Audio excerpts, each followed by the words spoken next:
And with that introduction, we're up to our session number 140, or Season 7, Episode 8. It is the 15th day of the third month of the year for 7/11.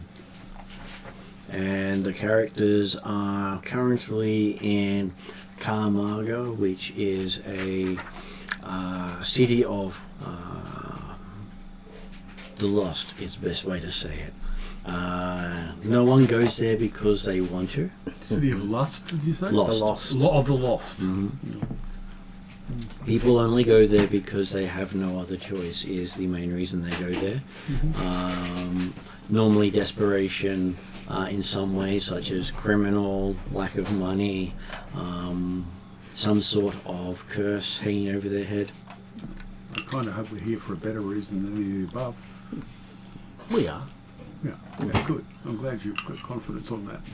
Well, I wouldn't go that far, my friend. Well, hey, they could be here for a cosmic horror. Yeah. Or for a demon someone seemed to have unleashed in the city at some point. Yeah, unleashing demons. I'm sure there's a couple of those in our near future.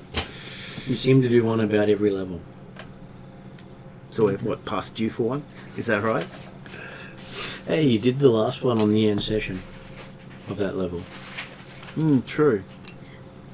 And that one hasn't come back to bite us in the bum yet. I do mean yet. And hey, I keep notes, so things do tend to work in the background, and eventually you find that a lot of things that have been happening end up to be relating to things you've done. Or not done, even. So at the table today, we have Gary. Hi everyone, I'm playing Zagavar Khaldun, and I just want to take a little bit of a moment to do a better job of introducing my character than I did last time, and I still hadn't finished putting the character together. So I'll just take a moment here. My name is Zagavar Khaldun, and I am a travelling minstrel. I don't perform under my birth name, but you may have heard of me performing under my stage name, Reynard the Red. I have travelled and performed all over Varisia, including in Corvosa, Magnamar, and crime-ridden Riddleport. My favourite city is Magnamar, but I can always draw a good crowd in Corvosa. My family is descended from Chelish colonists, and the village where I grew up still retains many Chelish traditions and beliefs. It's something of a backwater, but the land is beautiful, and I have fond memories of my home despite everything. From a young age, I was enamoured with the stars in the night sky, and it seemed only natural to take Desna as my guide in life. I follow her stars as I travel, and I am more at home under the night sky than in any crowded city. My choice to embrace Desna was not welcomed by my parents, who wanted me to follow traditions of our ancestors. For this reason, I am estranged from my family. I'm also cursed. My curse is inherited from my ancestors, who bound themselves and their descendants to Zon Kuthon and his diabolical servants. By not choosing the path that was laid out for me, I may start bleeding from time to time, although I have no apparent wound. I've learned how to manage this problem, and I know a fair bit of healing magic. I'm also trained in medicine and carrying healing potions. Shut up. There's got to be some secrets in the world. I haven't performed as much since becoming a Pathfinder. Nevertheless, I'm always happy to perform in any village or tavern, wherever I happen to be, and I will happily perform for just the price of a meal and a bed for the night. That's enough. Okay, we're now up to Peter. Yes, greetings! I'm Peter. I'm playing Lord Willy One Kenobi, a human monk from the dwarven city of Yangahoth. Married to Ruby One Kenobi, who is in fact the leader of the Hell Knights, and in her infinite wisdom has decided that I should be her second in command. My wife has a sense of humour, even if it doesn't appear so. Hey, making all the other Hell Knights subservient to her probably is the humour part. Why should we bow to him? I said so. Okay. Well, they have been very nice to me, so I'll give that's at least some benefit. Maybe she wants a reliable 2IC and doesn't trust anyone else. I don't know why she would have selected me. Well, he also spends a lot of time away from home. Yeah. An absent Missing in action too, I see. Okay. Online today we have Jeremy. Yes, good evening all. I'm playing Zarthok Kalingamal, the gnomish archaeologist, expert in all things Thassilonian, or at least all things that are currently have been recovered and known, but he's certainly out to find out a lot more. Otherwise, expert medic, everyone loves to get under his silver kukri as they conduct surgery as a dab hand, and that's that. Otherwise, always has a bit of a laugh in combat.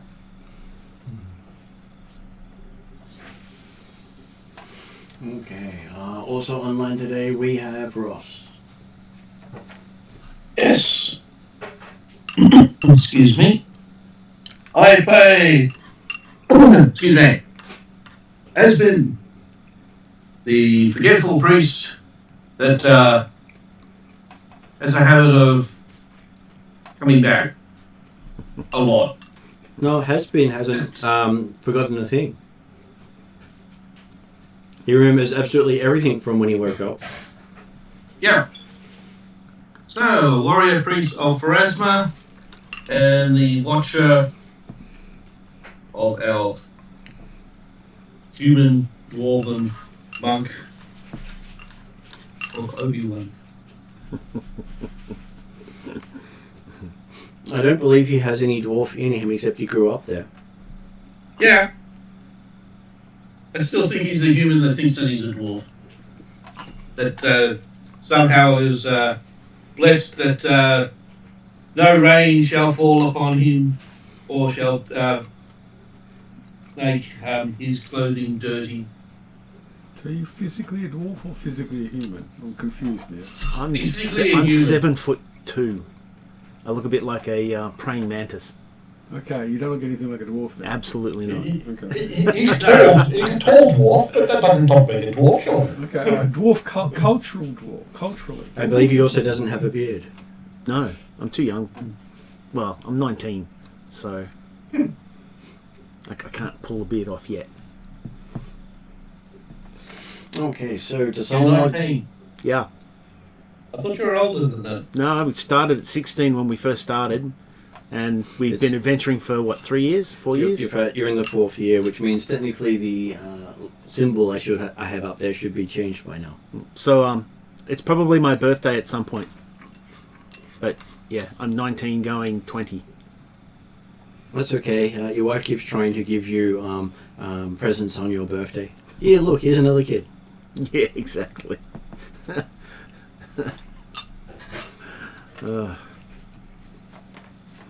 Does someone want to do the recap of where we're up to? Well, having managed to stop the good doctor expert for the Doomsday clock being eaten by undead Paul, had his brains swallowed, we got back to Magnemar to recuperate, and Lady Hindmarsh gave the option of a couple different potential jobs, one based in Kermagar, one further down towards Calax Way for the Big Forest, but obviously the party took the advice of their resident expert and decided to go after the 7 Thassilonian swords. 7 Thassilonians. Of which apparently they were being stolen out of various private collections, and also from particularly one that got stolen from the vaults of Abadar, the Church of Abadar, where apparently the thief had basically walked in, charmed all the guards and said, yes, I'm where I'm supposed to be, and let me go with the sword.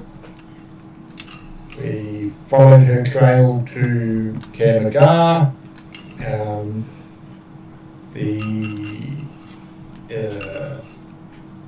Once we got there, in fact, actually, because yes, we used the teleportation circle there to make it easy to get to. We came up and started asking around on the streets if anyone could find this Teresa. I think we have a name for the character for the thief, but I can't think of it. I'm going to T something. Tirana?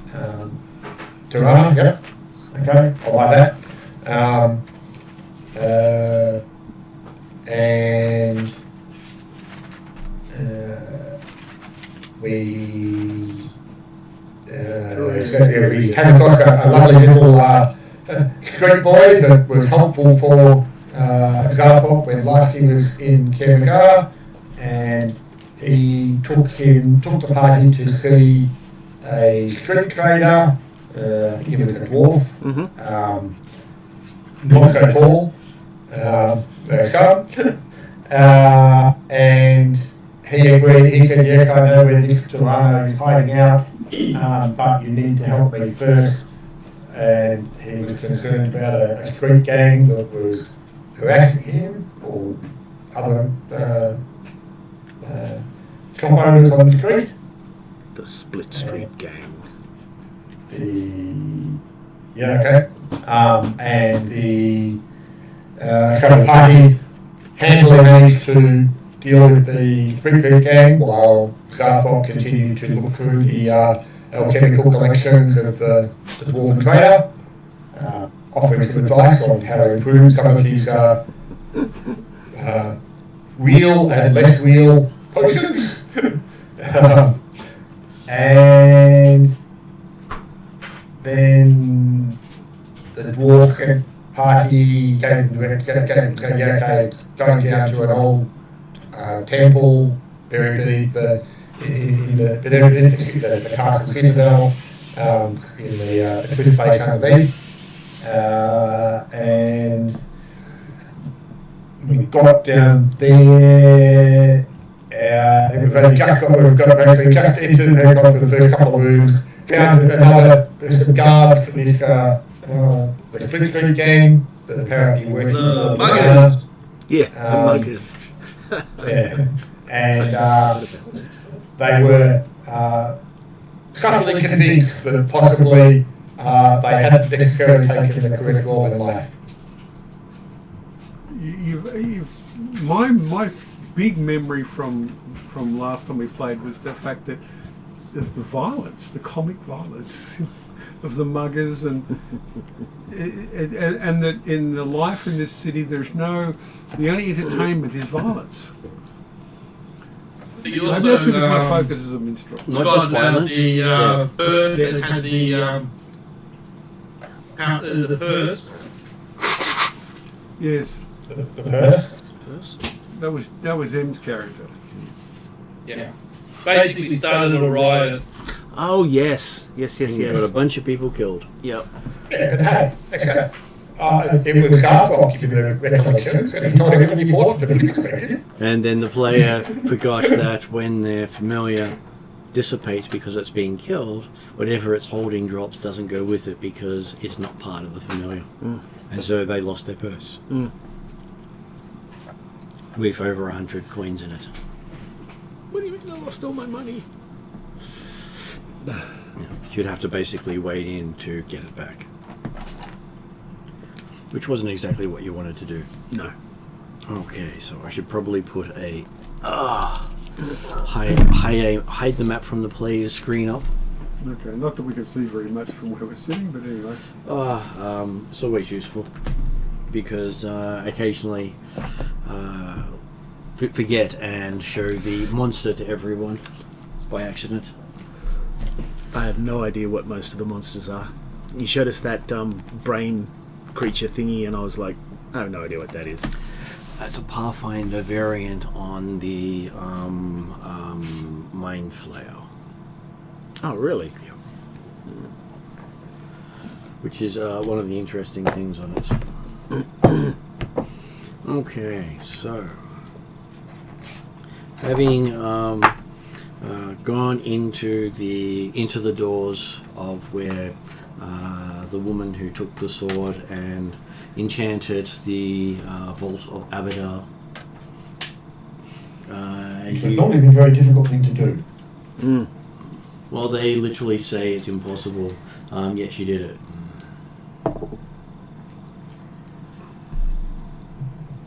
You'd think the guards of Abadar would be fairly strong-willed.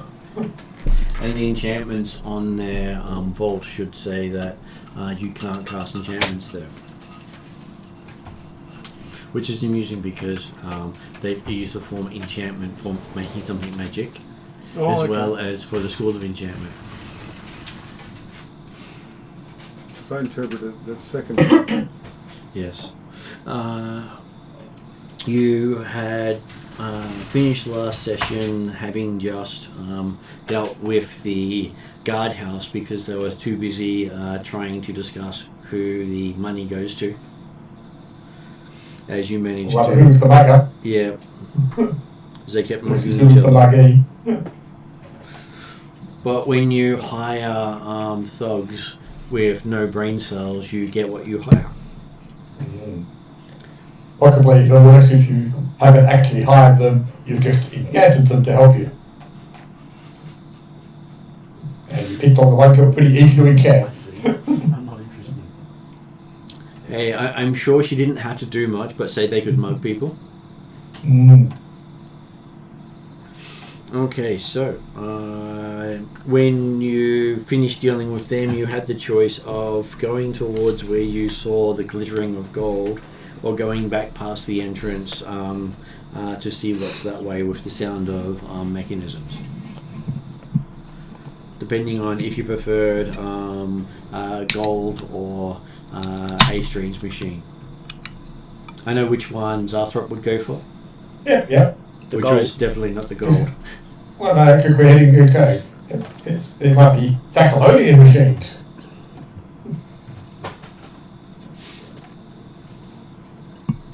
So which way do you choose to go? Do you let Zarthrop wander off on his own? No, but I'm looking for... I mean, if the Zarthrop has a choice in which way he wants to go, I personally am nonplussed. If somebody says, we should go this way, well, then we'll go that way. I'm pretty much the same. I'm curious to know, a Thassilonian machinery, would that be considered a cultural artifact, or is that something like... I'm not quite sure what the machinery is. Well, from even from your character's perspective, you do know that the dwarves are very good on making machines to do stuff to help them. Okay. And the Thassilonians must have had some form of machinery because they built structures that outdo what the dwarves have done. They had long-spanning Romanesque style architecture, spanning far more than anything the dwarves have ever built. Is Kigama, I'm not quite sure how you say it. Kamagar. Kimagar. Is Kimagar in Varisia, or is it out way outside? It's in Varisia. Or in Varisia. And it predates Varisia. Okay. It is rumoured to be the first building. All right. I'm getting interested in this machinery you're interested in. Well, it's presumably, if Zarthrop is still leading, as he often ends up being, then he's headed south, unless he's told to come back. I'm happy to go towards the machinery. I don't see a reason to go to not go that way. Well, for some people it might be gold, but hey, that's relevancy, really. If we had the cat with us, then I'm sure the cat would chase after the gold because shiny. It happens a lot, unfortunately. So I'm stealthing along if I can. Okay. You appear to be extremely stealthy. You cannot even hear yourself over the sound of the machine. I'm more about people necessarily seeing me, but since there's no cover, I mean, yeah. It's a hallway. No side cuts or outcroppings, just a hallway. I'm following on in the group, trying to keep roughly in the centre. I'm immediately picturing really going down the hallway to the pirate Capentanks with cat-like tread, very steel. Tarantula, tarantula. Okay, as Zarthrop leads you into another room, Yes. he first one to glance, a large gleaming steel apparatus that takes up half of the room. All over its surface, tubes and cords emerge from sections of the machine's chassis, only to plunge back into valves elsewhere. And a pair of levers and numberless gauges festoon its metallic bulk. To one side, a spigot protrudes over a rack of empty glasses, breakers and flasks. In the center of the machine is a large recessed door several feet off the ground, above which glows a small amber light.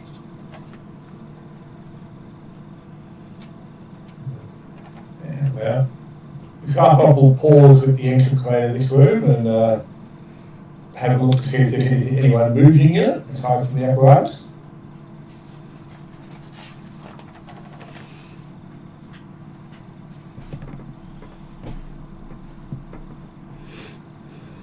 Do you see any movement? You do see some movement. Give me a perception check. Everyone, or? Well, it's I'm sure Zarthrop is scouting. Ah, true. Okay. He's small and unassuming. I'm sure it's safe for him to be around the corner being attacked by whatever's there before you come in. I'm sure. 15. Okay, Well, so after the first roll with a 4. you believe you'll have to get closer to the machine to understand what's going on. Okay. I'm sure it's not a trap. How big is this room? Okay, so when we say it takes up half the room itself is about 50 foot east to west and about 40 foot north to south with rough walls. That would be the cat jumping up on the bench again. Okay, so, and yes, the mechanisms take up more than half of that space. But yeah, okay, but you can't see anyone in between him and the mechanism, so yeah, he will continue moving forward cautiously and probably sticking to the one wall as he often does and getting a closer look at the machine. Okay. Different little Thassilonian. Give me a moment.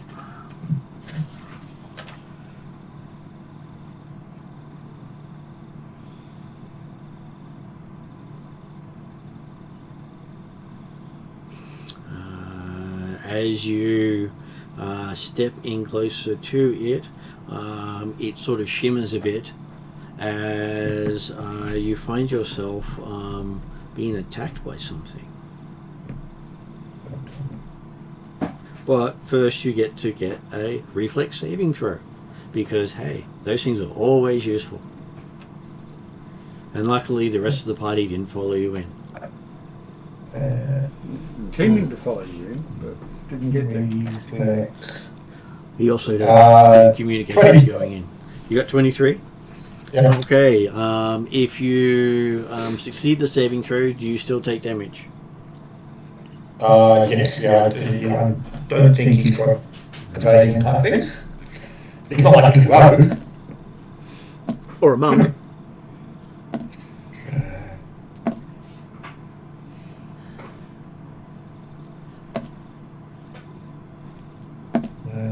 What are you doing, kid? Okay, so you end up taking 9 points of lightning damage. Okay. And you notice that around you you're standing in a runic trap, and that there are crystalline pillars arranged around you at pentacle points. Okay. And they all seem to zap you.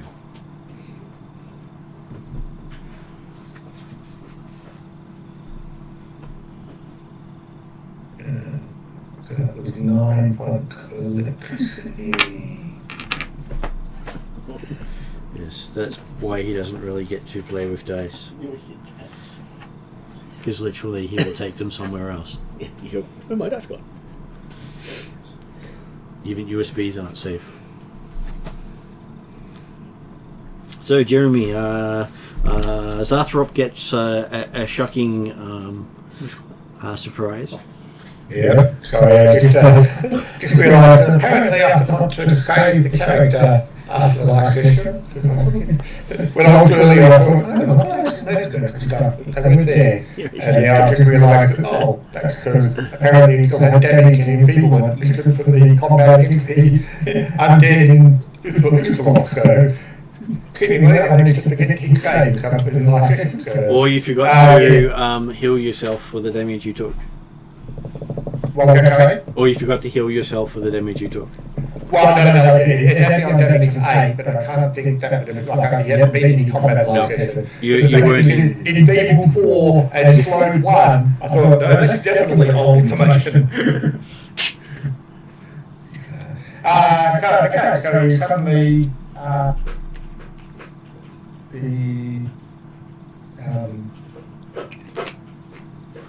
apparently caught in a pentagon of electricity. Yes, with crystalline poles creating a cage mesh around you. And How big is this? You made the saving though, didn't you? Yes, he didn't get caught in the cage wall. Okay. But apparently I jumped forward rather than backwards. So how big is this space? The space you are in is about I'd probably say about a 10-foot radius I'm certainly not cramped for room. space. You're not cramped for room, no. And I'm not being damaged by the electricity as long as I don't get too close to it at the moment. Once you're in the center, you're not damaged. Okay.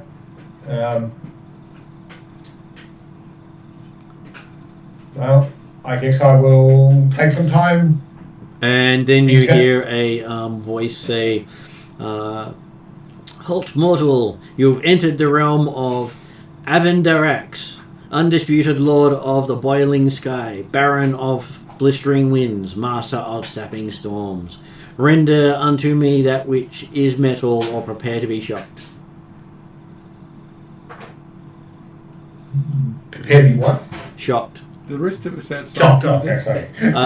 No, because Zathrop hasn't called you in to say it's safe yet. Okay. You just hear a sound of electricity zapping and going, "He'll let us know." No. Playing with I'll something. have a look inside the room. Okay, you see Zathrop seems to be inside a electricity field.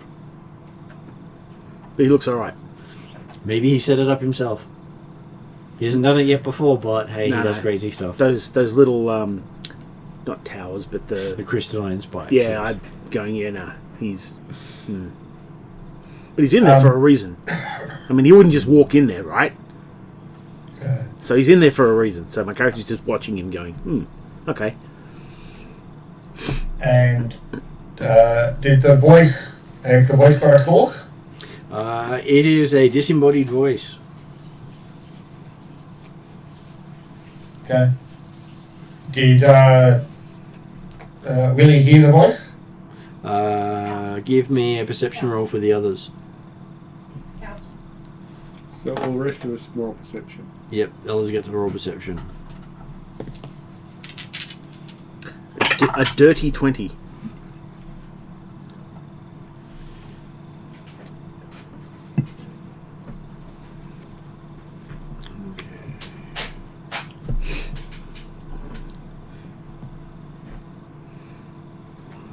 Okay, so what did you get? 27. And what did Ross get? What was the roll again for? Perception.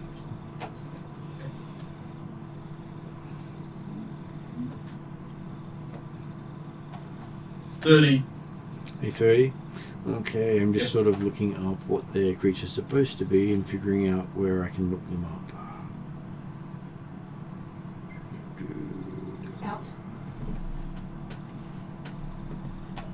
Because of the whole names changing between versions. So what I'm running from here uses D&D compatible names. Yes. Oh, okay. What we're running does not. Oh, okay. Because In they've fact- removed all D20 specific related copyrightable material. Yeah. They've specifically moved away from using those names. All because of the Yep. we're revoking the open D20 rule. Yeah, I can. And so that really moved everyone away from D&D and Wizards. Mm. Okay. I would say that as was, I have to keep remembering what his name is now, that does hear a high-pitched, whiny voice in a language he's never heard before.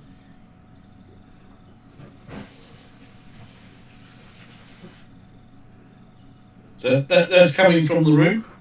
Somewhere. You have no idea where it's coming from. Okay. And those of you who got 20-something, you hear a sort of buzzing noise in the room somewhere with the sound of machinery. Buzzing noise, okay. I'm sure it's just the machinery. I'm curious to see this machinery, but I'm new, so I'll follow what the rest of the group does. But nothing here matches the sounds of the machinery you were hearing. Okay. I don't think I've ever seen any machinery like this before. They look like crystal sticks that are shooting electricity between them. Okay. I don't think I've seen anything like that before.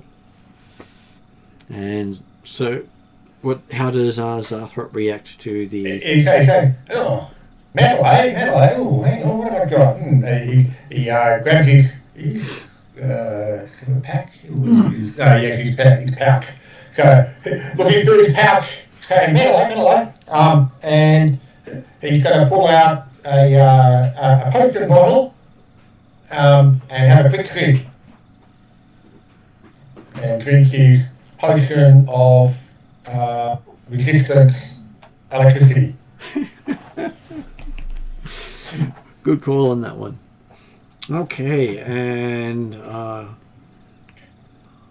while he's doing that, the rest of you hear now you hear a voice directed at you, saying, "Halt, mortals! You have entered the realm of Avenidarax, undisputed lord of the boiling sky, baron of the blistering winds, master of the sapping storms. Render unto me that which is metal, or prepare to be shocked." Any of these names mean anything to us? Absolutely nothing, but you can make a history check as a bard. I actually don't have training in history, so that's just my intelligence modifier, is it? As a Pathfinder, you get to add your level to your Level. skills that Okay. you do not have proficiency in. Okay, I get to take a total of 18. After he finishes, my character, under his breath, goes, writer of his own propaganda. And you got an 18. 18, yeah. None of the names ring a bell for you, but hey, I'm sure that they will make a good story. No, I don't think so. This is so obviously someone just empty boasts. It's not so much writer of his own propaganda, it's believer of your own propaganda. It's just maker up of shit that no one will ever believe, I think. Okay, So we're all mocking this guy. So is anyone having metal openly displayed? Well, I'm wearing a silver chainmail, so, chain shirt, so I think that's pretty metal. So you could have that under clothing as well. I could, yes. Mainly because I hadn't thought about it, yeah. to be honest. I think the best I'd have is a ring. Ring, I don't think would count too much, especially with the hand wraps.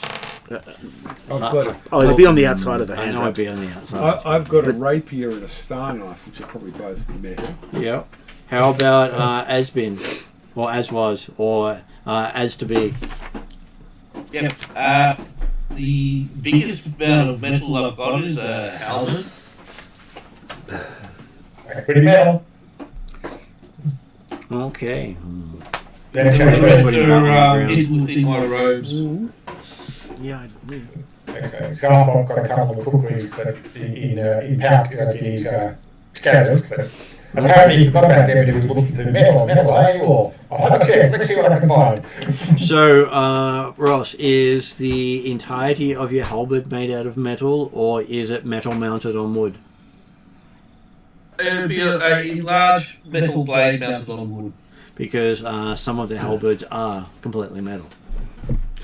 Yeah, they're the Hell Knight ones, aren't they? No, it's just that it is a lot harder to sunder and break them because metal has a higher hardness than wood does. more hit points probably as well. Dwarves will use metal over. They're probably wood also more expensive, wouldn't they? Generally, yes, but at this stage, it's not out of the question, especially if you've magicked it and or master worked one. You know, it's not a magic. It's just a standard helmet. So that means the person with the most metal is a toss-up between Ross and Gary then. Because the rapier and the anything else you're showing visibly. Yeah, I'm showing a fair bit of metal there. Okay, so Gary, odd or even? Even. Okay, so apparently it's going for you. Okay. So you see in the top part of the cage it start to crackle with power, and then a bolt of electricity flies out towards Raymond's the red. Yeah, you can just say Ray if you like. Ray. Just trying to fuzz it. So I presume I have to dodge. You'll have to make a reflex saving throw. Okay. All right. I might use my warning sign to give me a bonus to the save because reflex is my best save. Okay. So I don't want to fail. So I get to a total of 31, and I take some bleeding damage. Damn. Okay, so on a 31, Yeah. the only damage you take is your bleeding damage as you slide out of the way of it. Good. I'll then have to do a first aid to stop bleeding.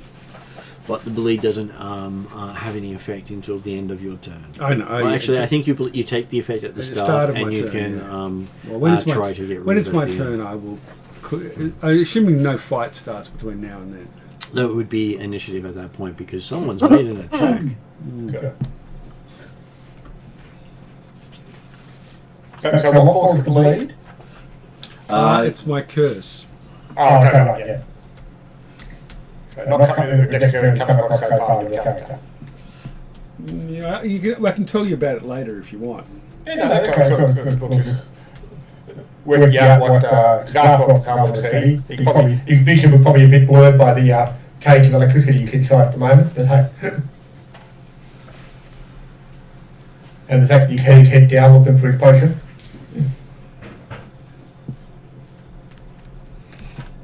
Okay, so what was people's initiative? Because I did call for initiative. Okay. Yep. 25 for Zarf. Oh God, I'm rolling well tonight.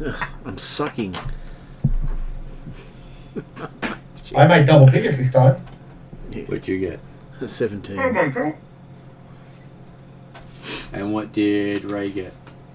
I got 29. As I said, I'm rolling really well. Well, some characters got you. Yeah. The ups and downs.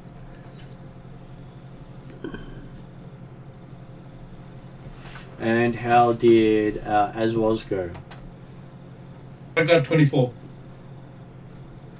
Okay, so that means that Ray is up first. Something in the cage has attacked you. I have. And the only thing you can see in the cage is Asra.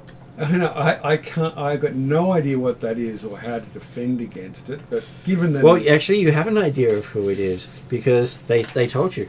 yeah. Well, that doesn't mean anything to me. It's a Advisory jokes. to be honest, a bullshit name. So I don't put any store in it.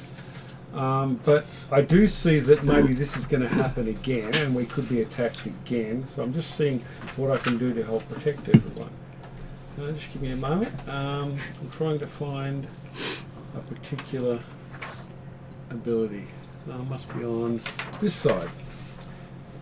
Here we go. It's one action. Okay, and first aid, is that one action or two? What was that too? Administer first aid is 2 actions, is it? To stop bleeding. Yeah, I want to do that to stop bleeding as well. What I'll do first is I will do Rallying Anthem. 60-foot emanation, which affects everyone. Your song moves allies to protect themselves more effectively. You will allies gain a +1 status bonus to armor class and saving throws. Nice. And 2 points of resistance to physical damage.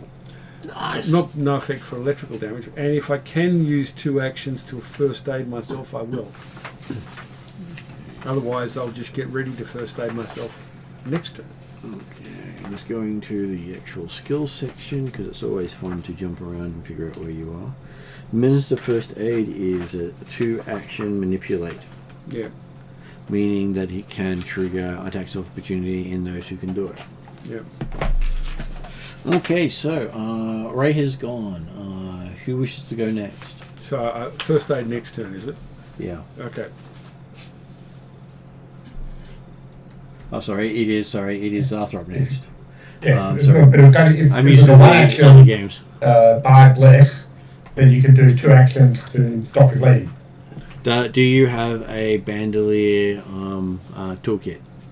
Healing kit? I do have a healing kit. I don't know about a bandolier. In which case, then 1 action takes it out. Okay, so I just get it ready then. Yeah. Because the unfortunate thing is, drawing 1 is an action. Yeah. No, it's fine. Much like a potion, unless you have 1 on a bandolier, which someone can then steal or shoot. Okay. Yep. Yes, I'm carrying my. I forget one of these bandoliers. I'm carrying the alchemist fire right on my chest. Boom. Oh, well, I think a healing kit right on my chest is okay. Okay, so Zarthrop is up next. Oh, am I? You are. Sorry. You rolled 25. Yes, 25. Did I see if the lightning bolt came from anywhere other than out of the cage that I'm in? It came from the center of the cage near the top of the cage. Yeah. But I still can't see anything or anyone up in that direction. Give me a perception check.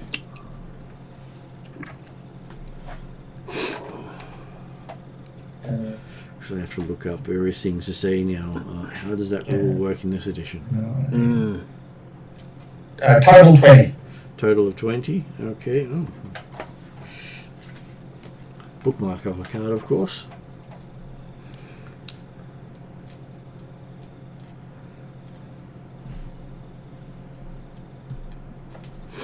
And if I call out what it is, it's very easy for you guys to figure out what the problem is.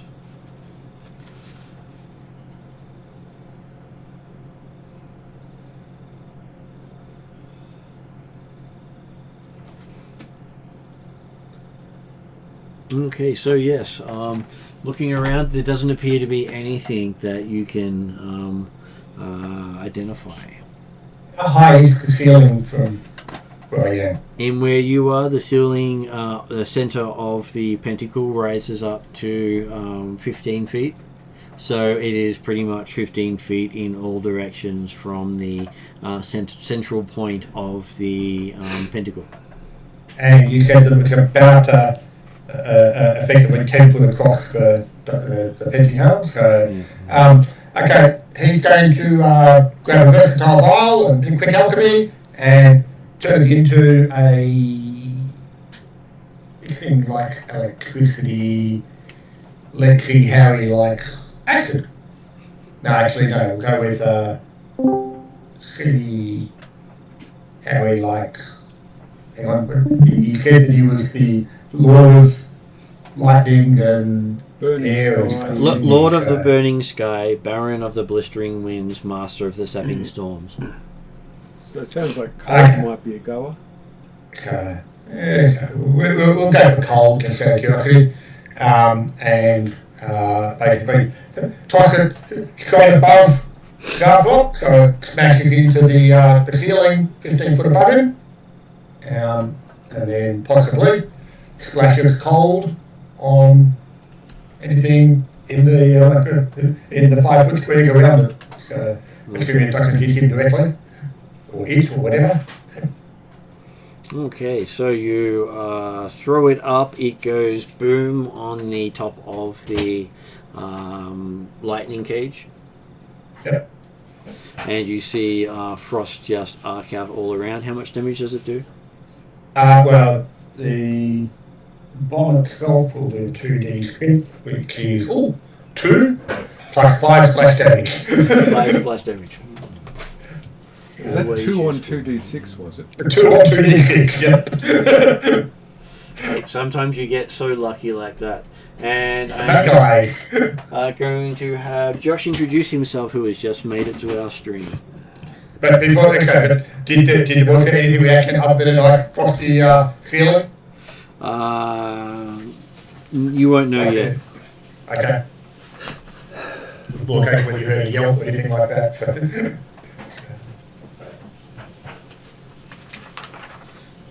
Hello, Josh. Yes. Hello.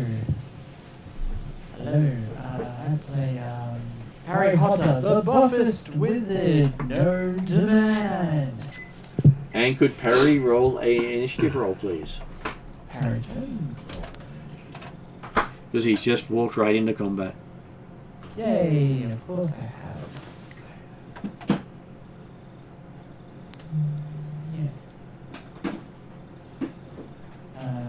25. Okay, so it looks like you'll arrive perfectly right on time. Like any wizard, always when you intend. Perfect. Because we're actually up to the initiative slot 25.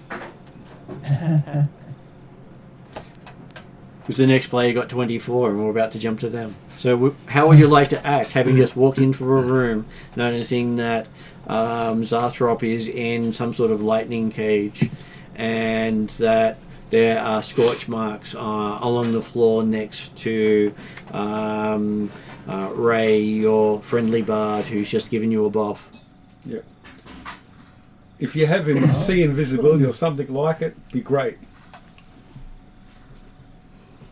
We have an invisible enemy. Invisible enemy.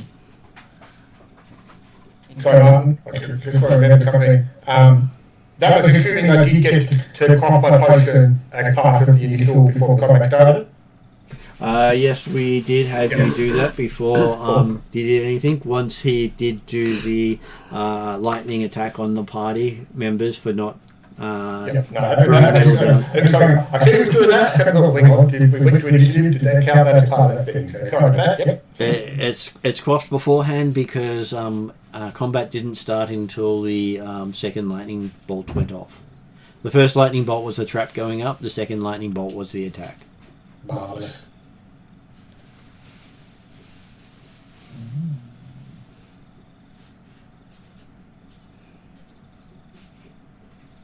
There is not a lot that I can do at the moment. Do you have see invisibility?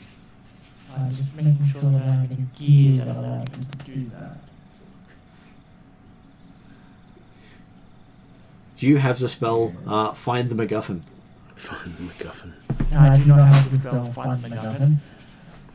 I have the spell Burn Everything to Hell.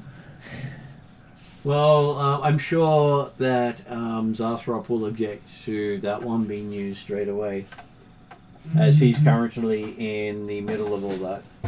But he has got to make a fire resistance, so I'm sure it'll be fine. You don't do more than 5 damage, do you?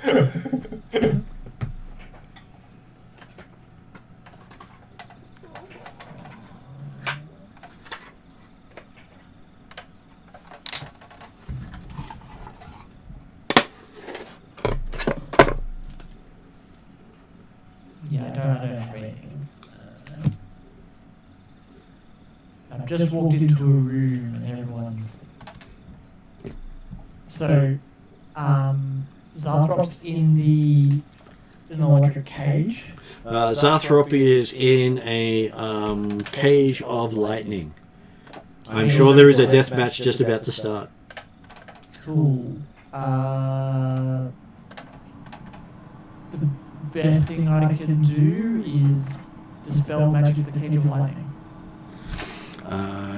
You see that the cage of lightning is running between crystalline pillars.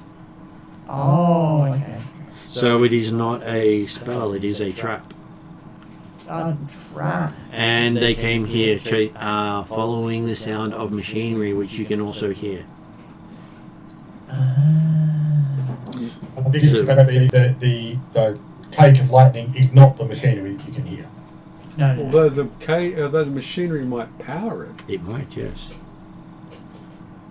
And if it does, it means that dispelling the lightning for a brief moment might not actually do much. Because the lightning might be the result, not the effect. There's not much I can do with an invisible foe, unfortunately. Kind of annoying. Does this mean we need to wait for the Jasper to be able to deal with an invisible foe? Because I believe they prepare glitter dust most days. Good spell, that one. Well, the thing is, like, I think it's dizzying colours now. I think dizzying colours replaces hypnotic pattern or colour spray. Sounds like it. Colours That would seem more likely. It's getting the differences is always fun, which is why I have two sets of books, the red and the green. Oh, okay. Is that the first edition? That's the second edition release. That is the second edition core without the D&D stuff in it. Okay. So they're both second edition, but one of them no longer has spell schools and has a lot of other changes. Okay. And considering the original campaign was written around the spell schools, it really has thrown me a little bit in how to adapt it quickly. Yeah, okay, yeah.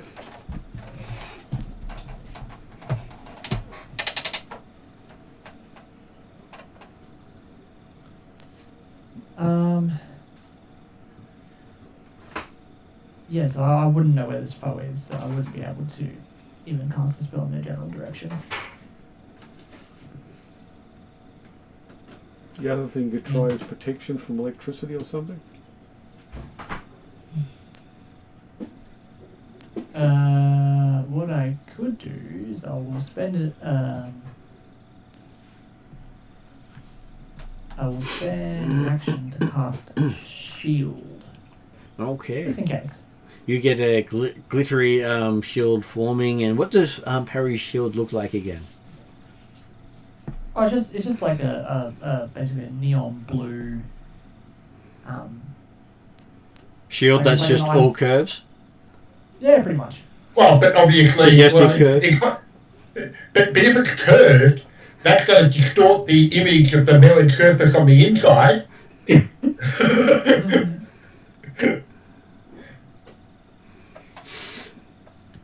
Okay, so yes, you have shield up. Do you probably technically have one action left after moving in with a action? Yeah. I'll just Okay. just to not use the action. All good, which brings us to as was. So we've got an invisible target of some sort.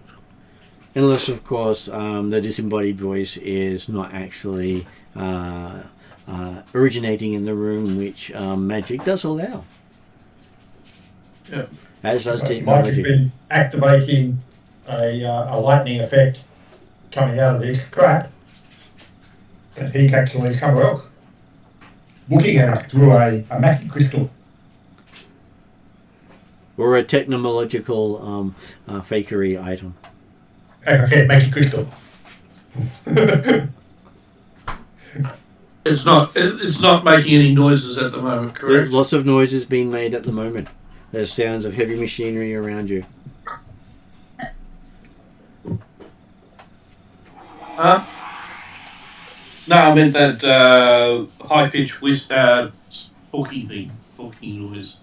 No, you're not picking that up because there's the crackle and hum of the lightning moving around the Zarthrop. There is the sound of machinery whirling and clanking, and I'm sure some high-pitched screech in there as well. Yeah.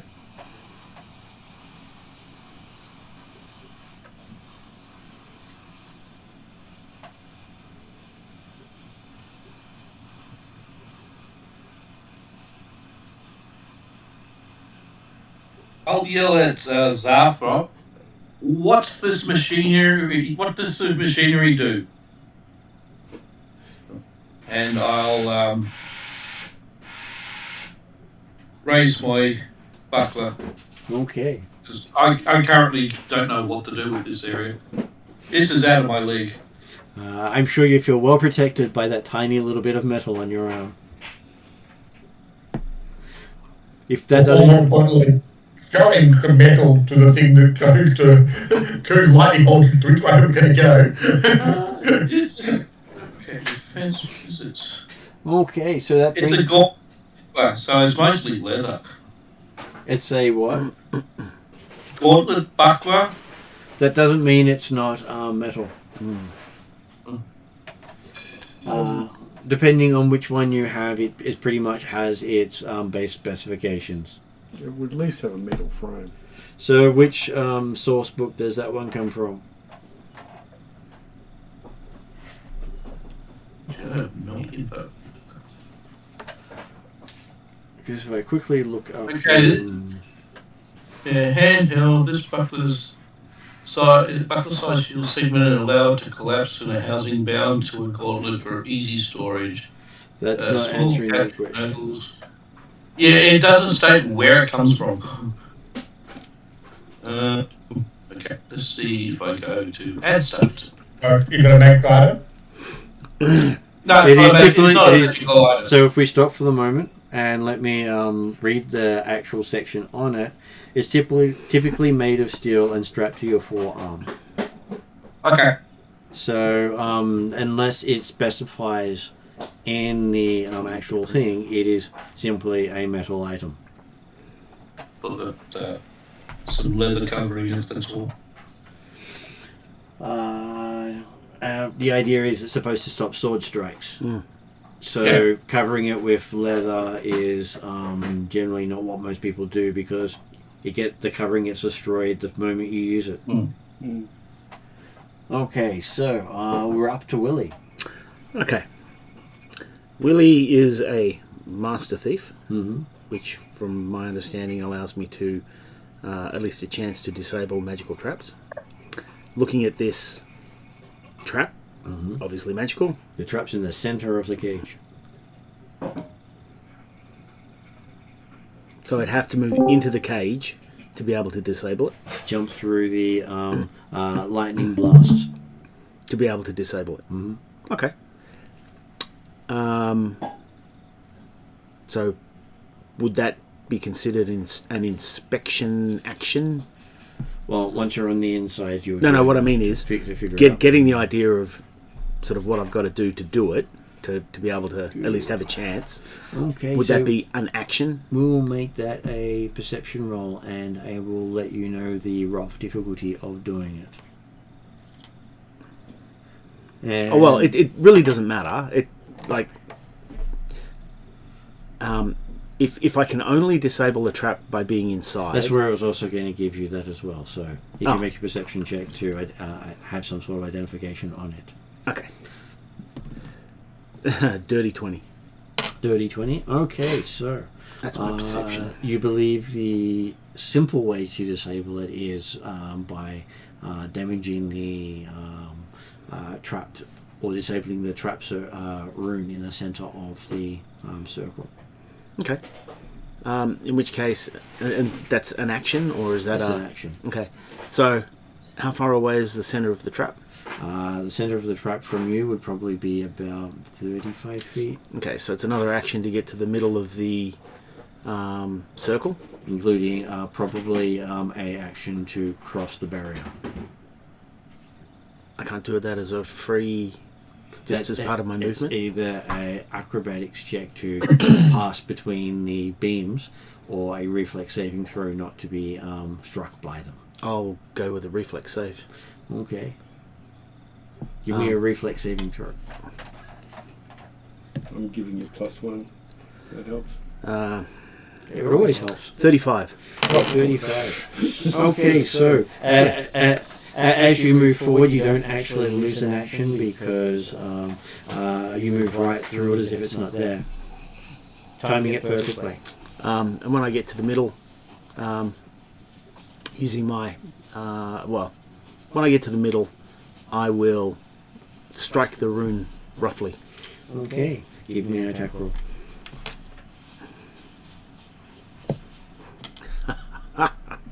Natural 20? No! Natural 1? No, 23. 23. I rolled a 5.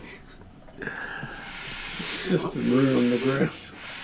Okay, about a foot above the ground, you strike something. Ooh. Okay. And it is solid.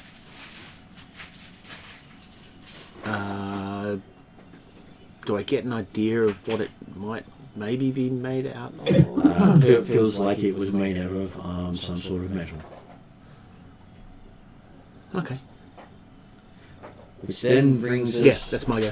to our new player joining us on the stream, Amber. Hello, I play Jasper, the cat of the group, seer of the stars, and convenient battering ram. Would you please give me a perception roll to see where your initiative falls? I can certainly do that. Simply, I want to know if you go before or after the Bad guy. Well, bad guy is subjective. Person of interest. Guy with a bunch of made-up titles. Yeah. Oh, what is my perception? 22. 22. The party perspective is the antagonist. Okay, so having delayed to see what everyone else has done, you have seen a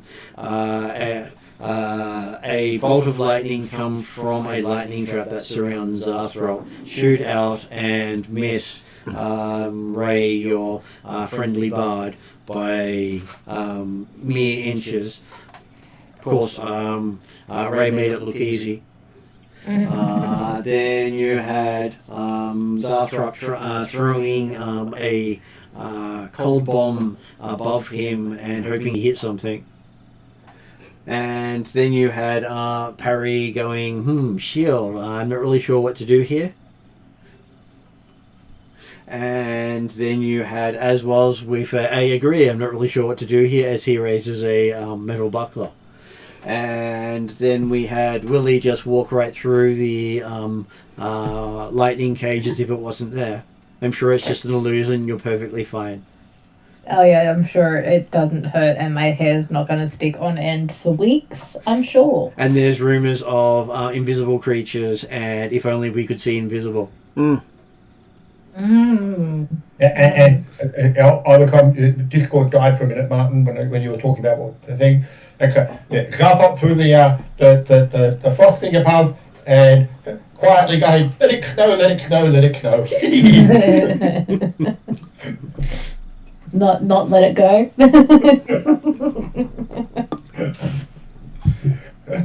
Well, he let the potion go. Does that count? I guess so. But he let it go so he could let it snow. And now I've got flashbacks to Die Hard.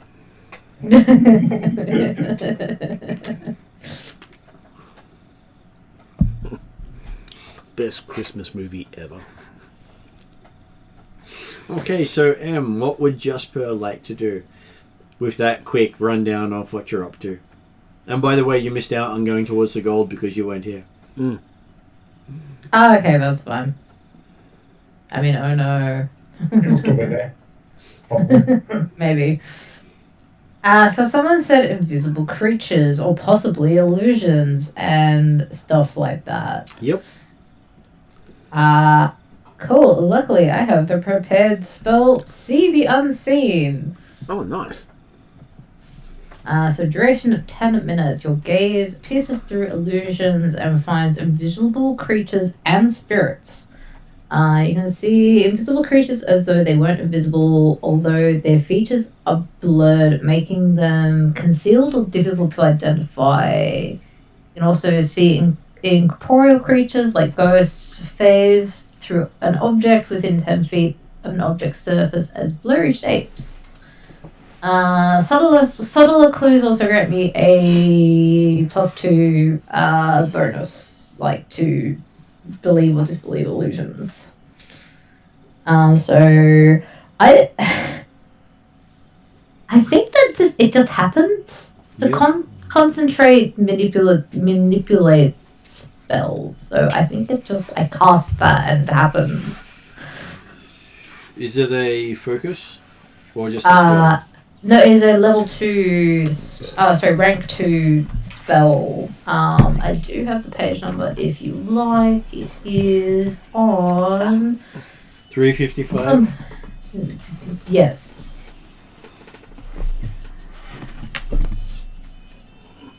Uh, 355 core 1. Yeah. Okay, so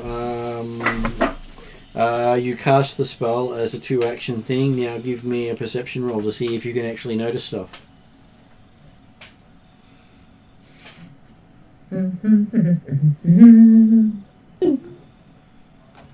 22 again. 22. You seem to like 2 and 2. Yeah, apparently. Well, Okay. one's a crowd, two's a two's a party. Okay, so as you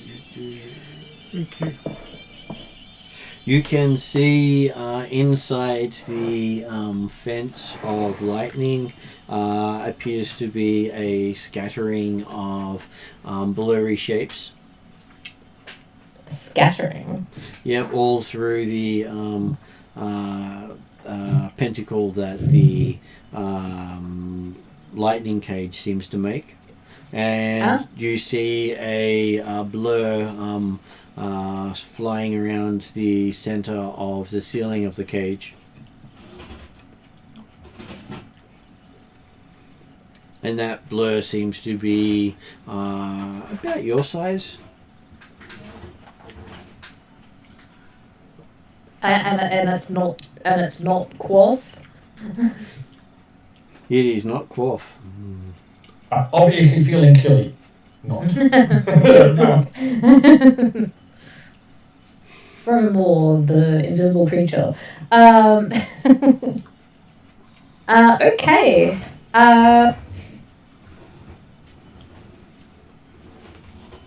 Can I move up to one of the blurry shapes in the cage? I'm sure you can, because they said the walls were just illusion, I'm sure. Oh, they're outside the cage, are they? No, you're outside the cage. Oh, we're outside the cage. Okay, yes. Only Sandpoint and now Willie are inside the cage. Along with the blue shapes. Oh, okay, right. Well, in that case, I'll be like, ooh, what are these blurry shapes in the cage? Okay, you can call that out as your action. Third action, yep, sounds good. Okay, so, well, you sort of had your third action as your perception check. Oh, sorry, yep. Okay, so... I get my 3 words then. Okay, so yes, as that is happening, you also hear a foolish mortals, you shall feel my wrath, from a very high-pitched, squeaky voice, as a bolt of lightning flies out towards Aswaz, who gets to make a reflex saving throw, as he has presented metal to the person who has said that, give me your metal, not present your metal. It's a 19. That's a 19. Okay.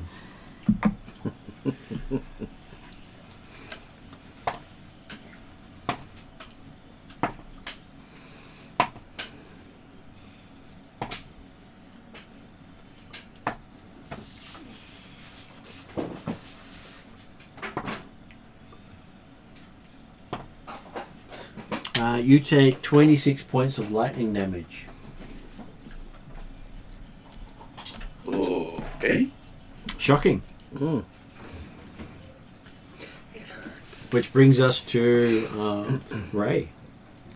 No, back to me again. Apparently, you are now presenting less metal than someone else. Okay, that's good because I really don't want to present lots of metal. Since I still have no idea who our opponent is, or even what our opponent is, and I don't know how to deal with machinery, I'll just take my bleeding damage, renew Rallying Anthem, and try to stop the bleeding.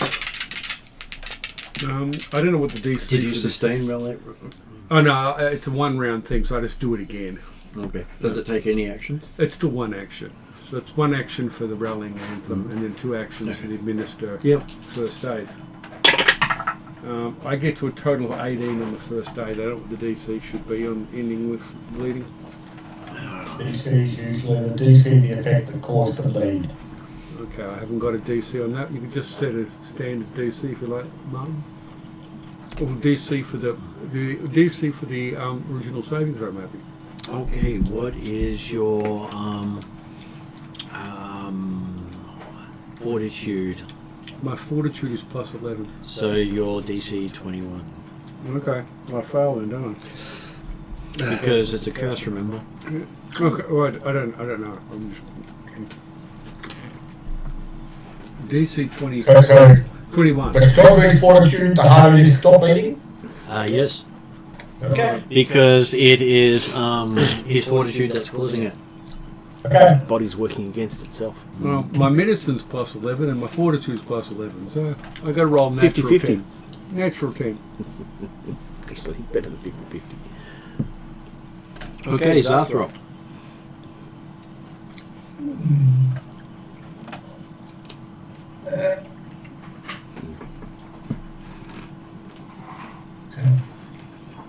Now, I thought he's really starting to go and attack the crystal or the thing. Say, hey, don't get into the artifact. He didn't go for the crystal. He went for the center ground where the rune that caused the trap to spring up, and he tried to hit that and he missed. Yeah, okay, so don't damage the artifact. So we can just turn off the thing, surely. And so we should just get rid of the pesky Lord of Storms first. And yeah, you go do that, and I'll deal with the rune. And then Zarthrop will start taking a closer look at this rune. Okay. Give me a Arcana check.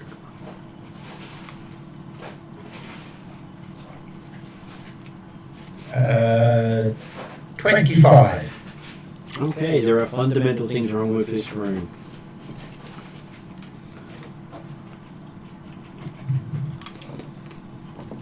How's the rune? It like in place, like it's been carved, engraved into the floor, or painted, or. It looks inlaid with gold.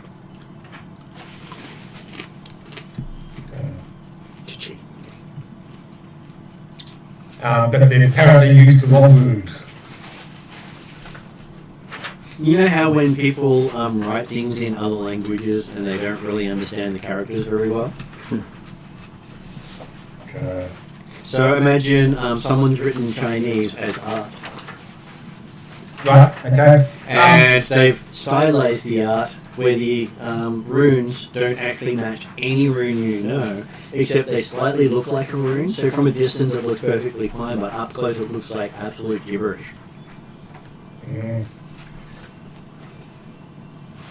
If Sandpoint carefully carved away some of the gold plating, can you make a rune? Okay, you spend some time trying to carve away at the gold plating. You realize your blade can't actually touch the surface because something keeps getting in the way. Can his fingers touch the surface? Putting your fingers down and touching the surface, you seem to actually miss the surface.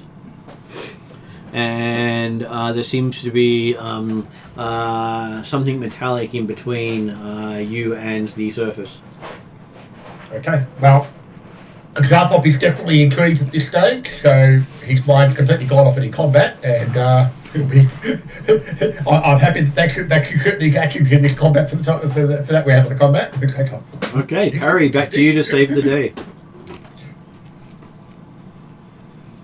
As your shield winks out.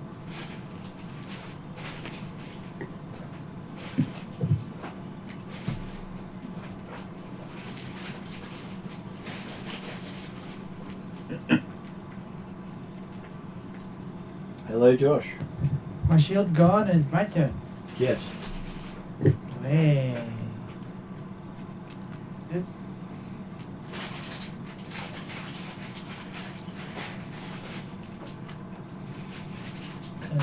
Okay.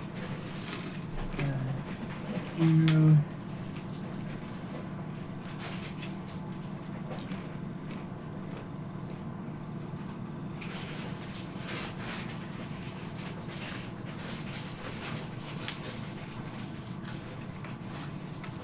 Alright, so I still don't know where this person is.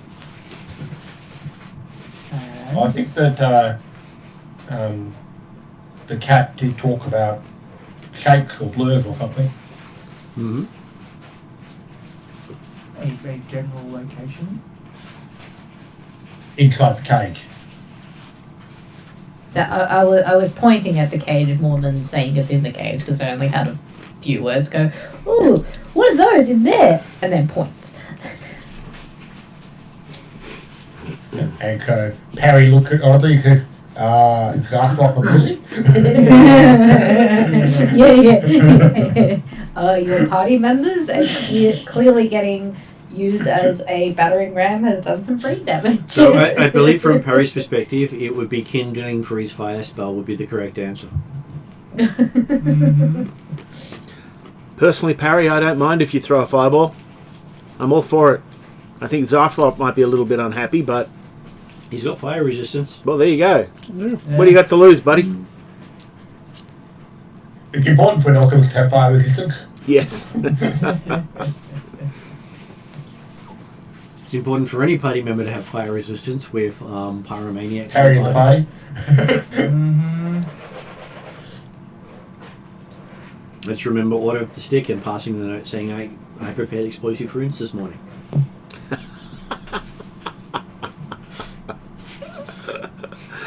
Constantly being done to the thief. That's funny. Harry's not going to... Yeah, Harry's not going to waste fireball just yet. He's going to wander up to the cage. Mm-hmm. Willie walked right through it. I'm sure you can too. He made it look easy. He made it look easy.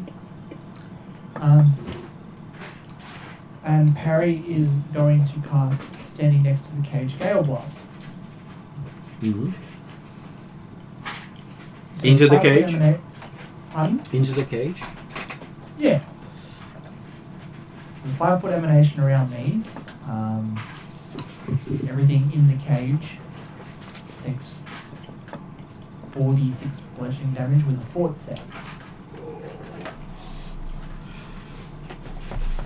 So the cage has a 10-foot diameter, 10-foot radius from the center around it. Ah. So it's not a tiny cage, it's a fairly large cage. Does that mean you wish to change your action? Well, yeah. For you to actually affect the cage, you'd have to be in the middle of the cage.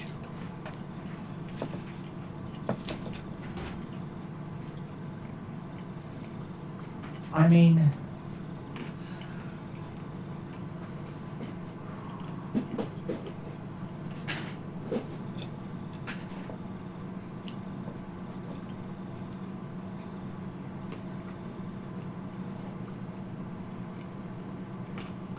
Oh, man, okay, Or I just walk up to the cage and throw dizzying colours into the cage. I'm sure that won't go badly.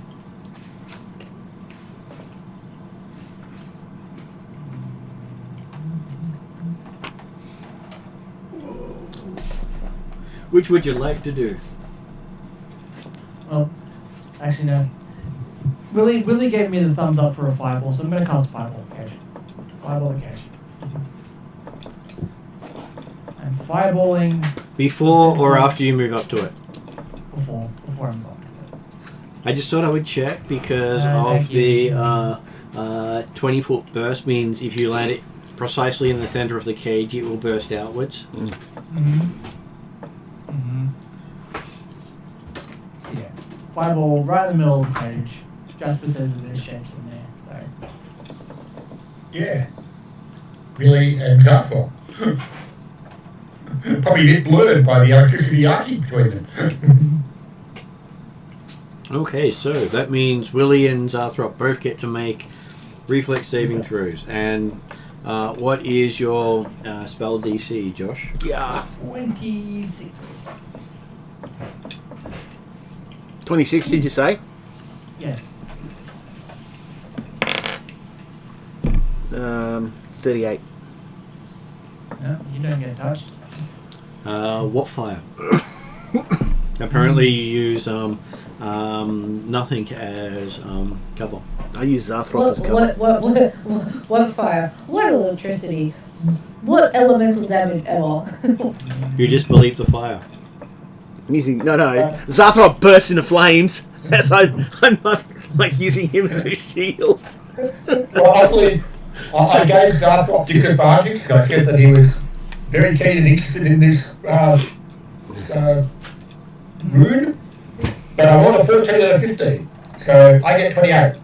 Nice. You take half. Yeah, big kiss. That's to do that right now. 13 points of fire damage. Right. So he takes, 13's half, yeah. So he takes 8 points. If you bring a fire resistance. So. If anyone fails, it's 26. So Zarthrop's on 17 damage. Yeah. Okay, so Did the fireball do something useful, like clear away some of the origins around this room? so there is a flash in the above everyone, and then there is just like dust filtering down on top of Willie and Zarthrop. So instead of cleaning it to make it clear for space, he's actually made it dirty and dusty and hard to look at. Almost feels like snow coming down on you. Let it snow. Let Let's go, yay! Is Delayed. there, like, does the lightning trap go off? Like, Lightning stop? trap's still going. Okay.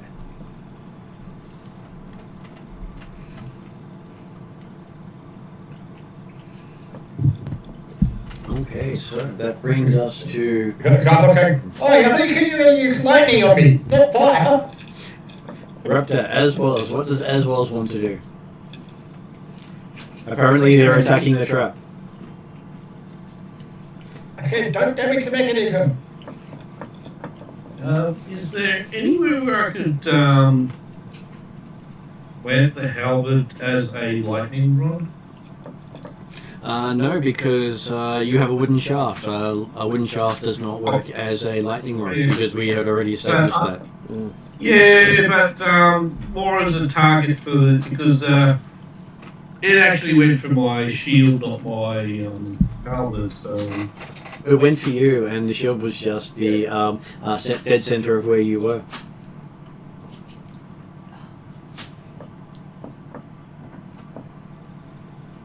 okay. Well, I'm gonna plant the halberd in the ground. Is it a stone or is it dirt? You're in flagstones. Like so I could probably find a corner that I could probably. Actually, no, I'll just put it against the wall. And I'll actually put my buckler on it as well. And then stand behind step it? away from it. And then step away from it. Okay, that would probably take all your actions. Yeah. Okay, Willie, we're back to you. I get my twining staff, so Mhm. pulling that bad boy out takes a action, Mm-hmm. and then I smash whatever's covering the rune. Mm-hmm. I hit it twice. Okay, give me attack rolls.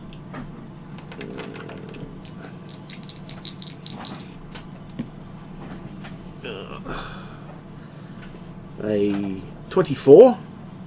Actually, 25, because I get the +1 from you. Oh no, I'm only getting +1 armor class and saving throws. Oh, damn it. Oh, I can do the other one that gives bonuses to. That's right. So yeah, 24 and a 32. Okay, they are both hits. How much damage do you do? With the staff, it's 2d6 plus... Not roll the damage. Oh, sorry. No, I mean actually roll a damage. What the hell?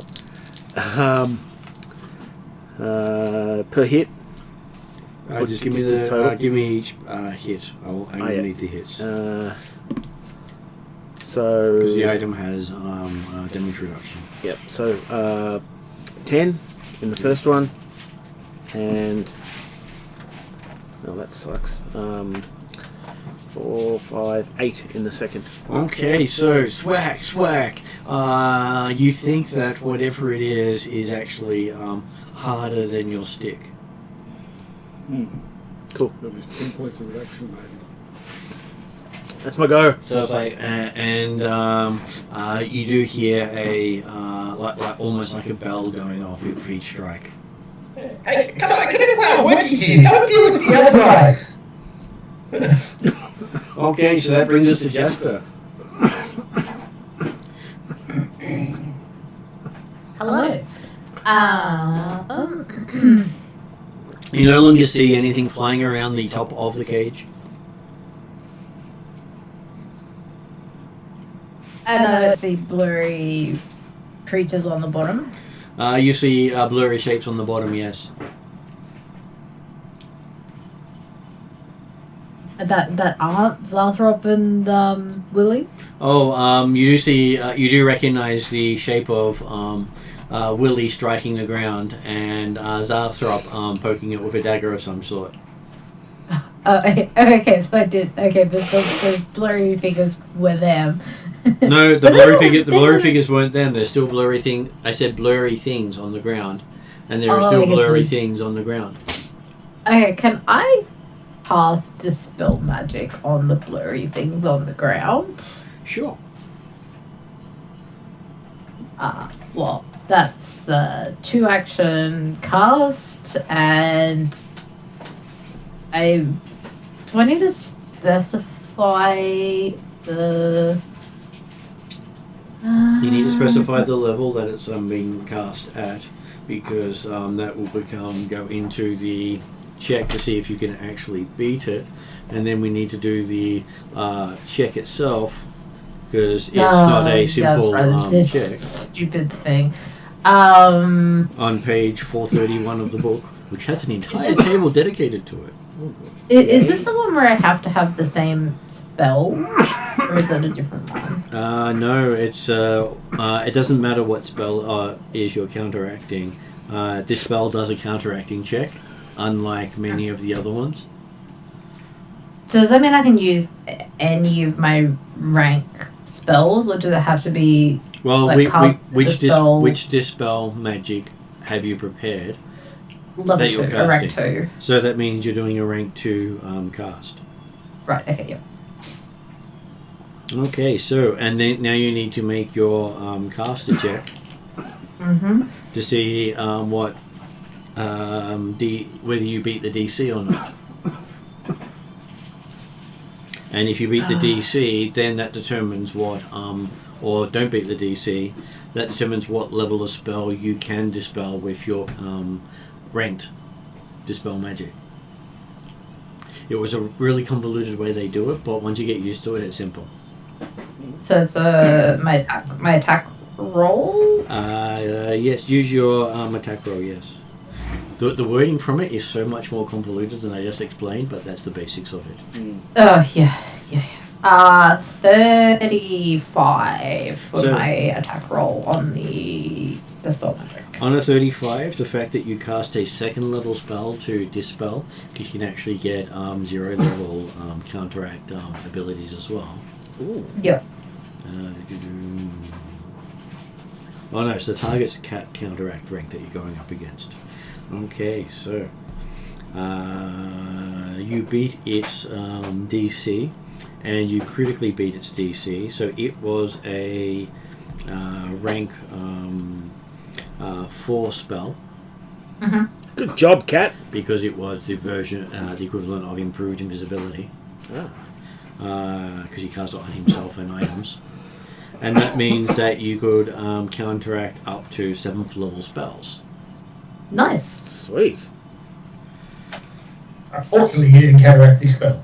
And as the thing goes off, you do see that there is a bunch of treasure underneath Zarthrop and Willie that they've been trying to stab or punch or smash.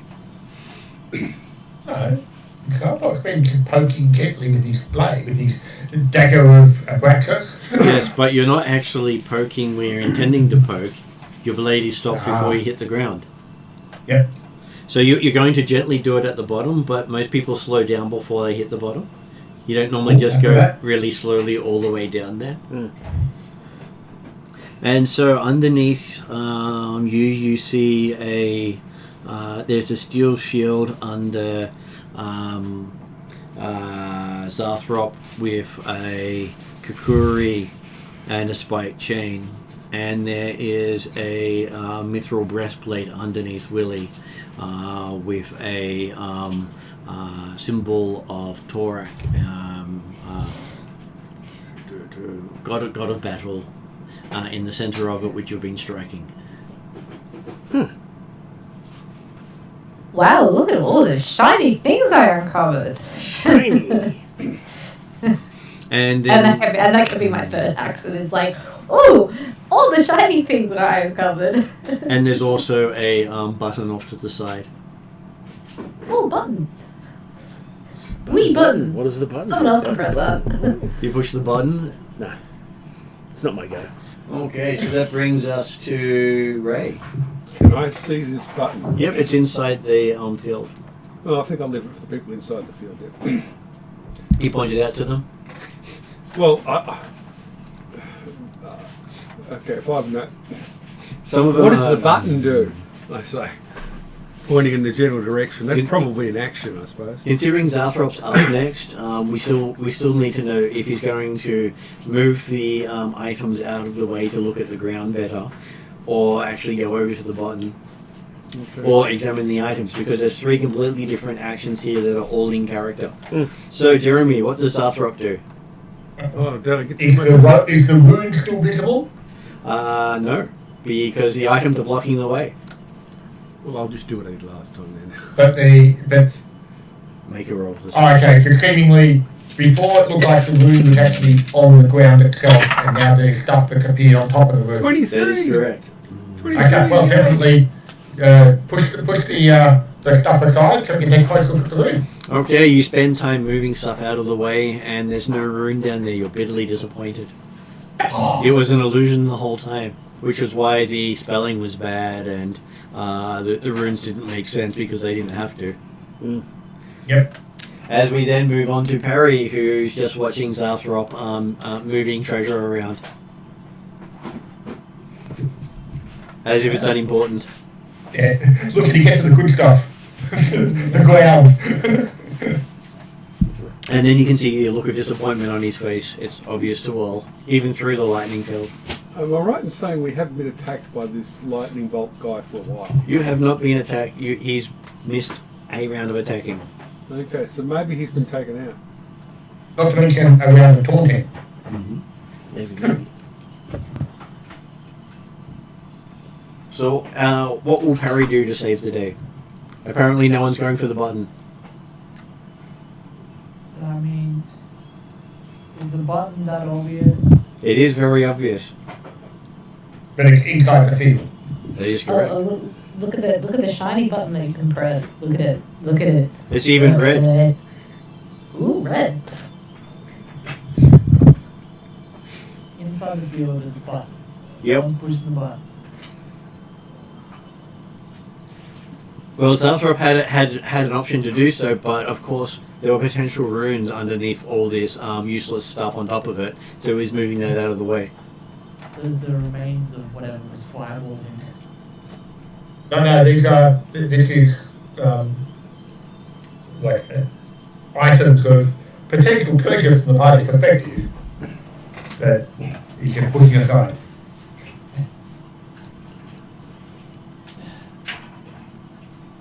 Harry's interested. He's interested. He's gonna go and attempt to push the button. So you're going to try to cross the field, or do you have a magical way of solving the problem? Mage hand. Telekinetic hands. That's fine. I'll take care of that. I was just going to just giving him a chance to actually come up with something instead of telling him, "Hey, you could do this instead." Does Harry have the cantrip? What electric field? Willie clearly showed us that was also an illusion, right? My dispel magic totally was only targeting the invisible treasure and the illusion of the ruin.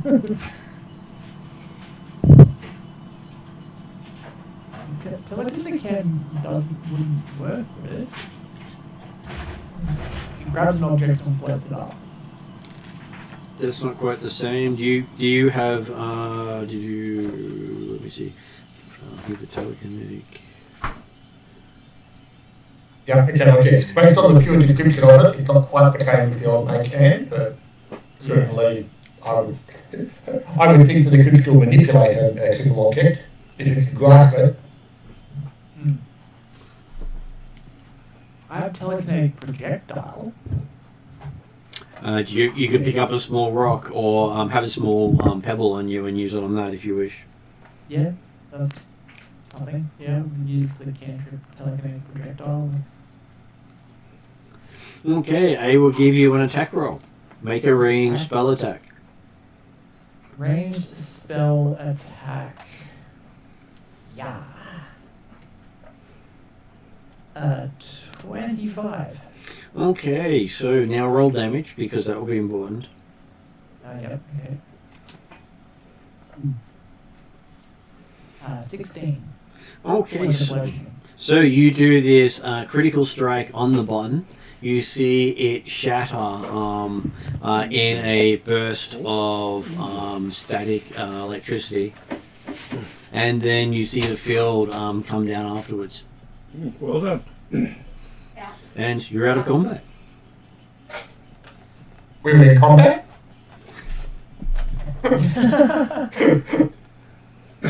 Yeah, not according to Zalthrop, no. Does anyone have significant damage? Significant is subjective. Oh, does anyone have, double damage and double figures? One person does, but of course he wasn't in combat, so I that was doesn't in count. combat, okay.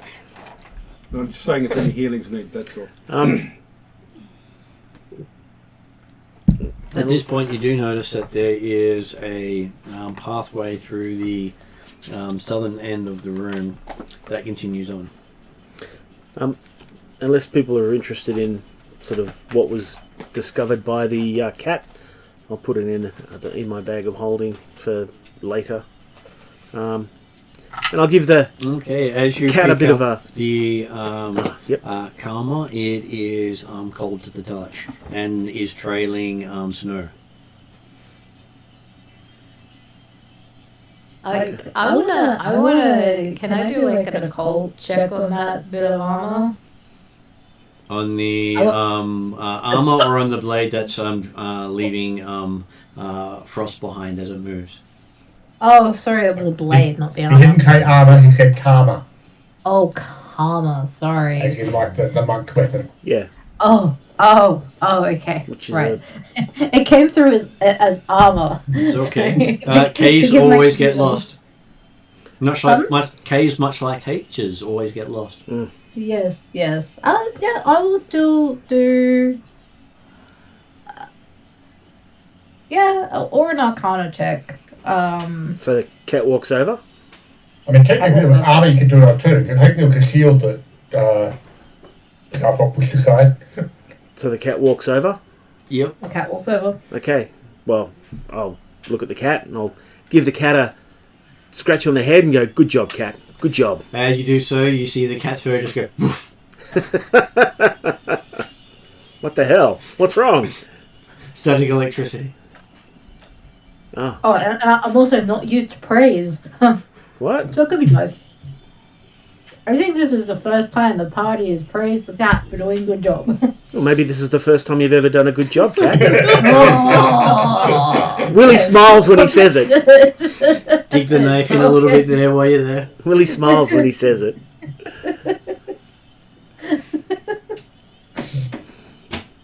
Garthop, having discovered that the runes disappeared, he'll go and check out these crystal towers where the lightning apparently was at least resonating from or through. Yep. My occultism check on the sword. 30? Okay, so yes, as you're unsure as to what number you actually rolled with that infliction, I will go on with, yes, you believe it is a sword to you because it is a large weapon of immense length for a small person. Oh, what a huge long blade. This is amazing. And it's a two-handed one as well because, hey, look at the size of the handle as you wrap both paws around it. Of course, hey, I'm sure at a normal person it's just a one-handed weapon. It does have the... you do identify it has 3 runes on it. Oh, nice. It has a rune to enhance your chance to hit, a rune to enhance the damage it does, and a rune of cold. Wow.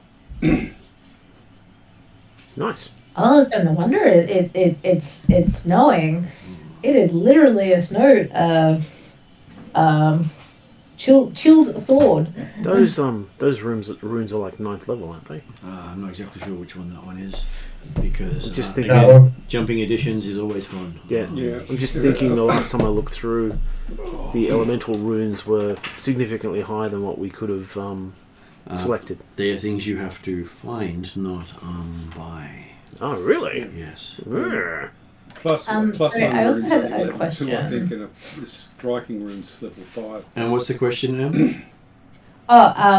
Because I remember last session we had dealt with the muggers. We got from that room to, is this further in this underground labyrinth of this? From the room of the lady? muggers, you had the choice of going, looking out of the mugger's door, going left towards the shiny gold light you can see, or going right towards the sound of machinery.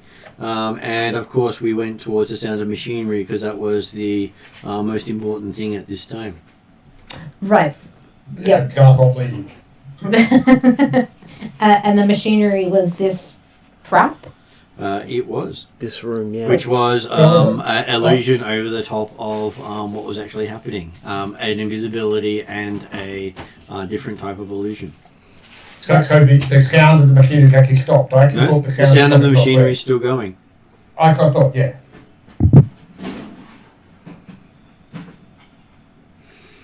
Okay, so it is an 8th level rune. 8. Okay.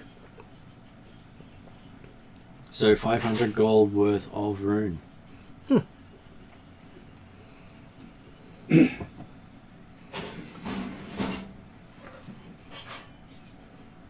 Which will also slow the target it hits. Unless they make a DC 24 fortitude save. Oh, that's nice. Whereas the Greater Frost is a DC 34. These things do get better with upgrades. Okay, so yes, did you spend time looking at the other items? The shiny shinies? Look, the cat will. I'm happy to wait for the cat to do a thing. But after you've finished with each item, unless somebody wants to use it now, I'll put it in the bag of holding. Okay, so the first thing you identify is the steel shield. Also has a rune on it because he's been doing bad stuff and gets sprayed. That's what you've been naughty boys. It's the only way we can train him without being too nasty. Then you identify the masterwork chains can take runes, so you could turn the masterwork chains into +1 frost chains.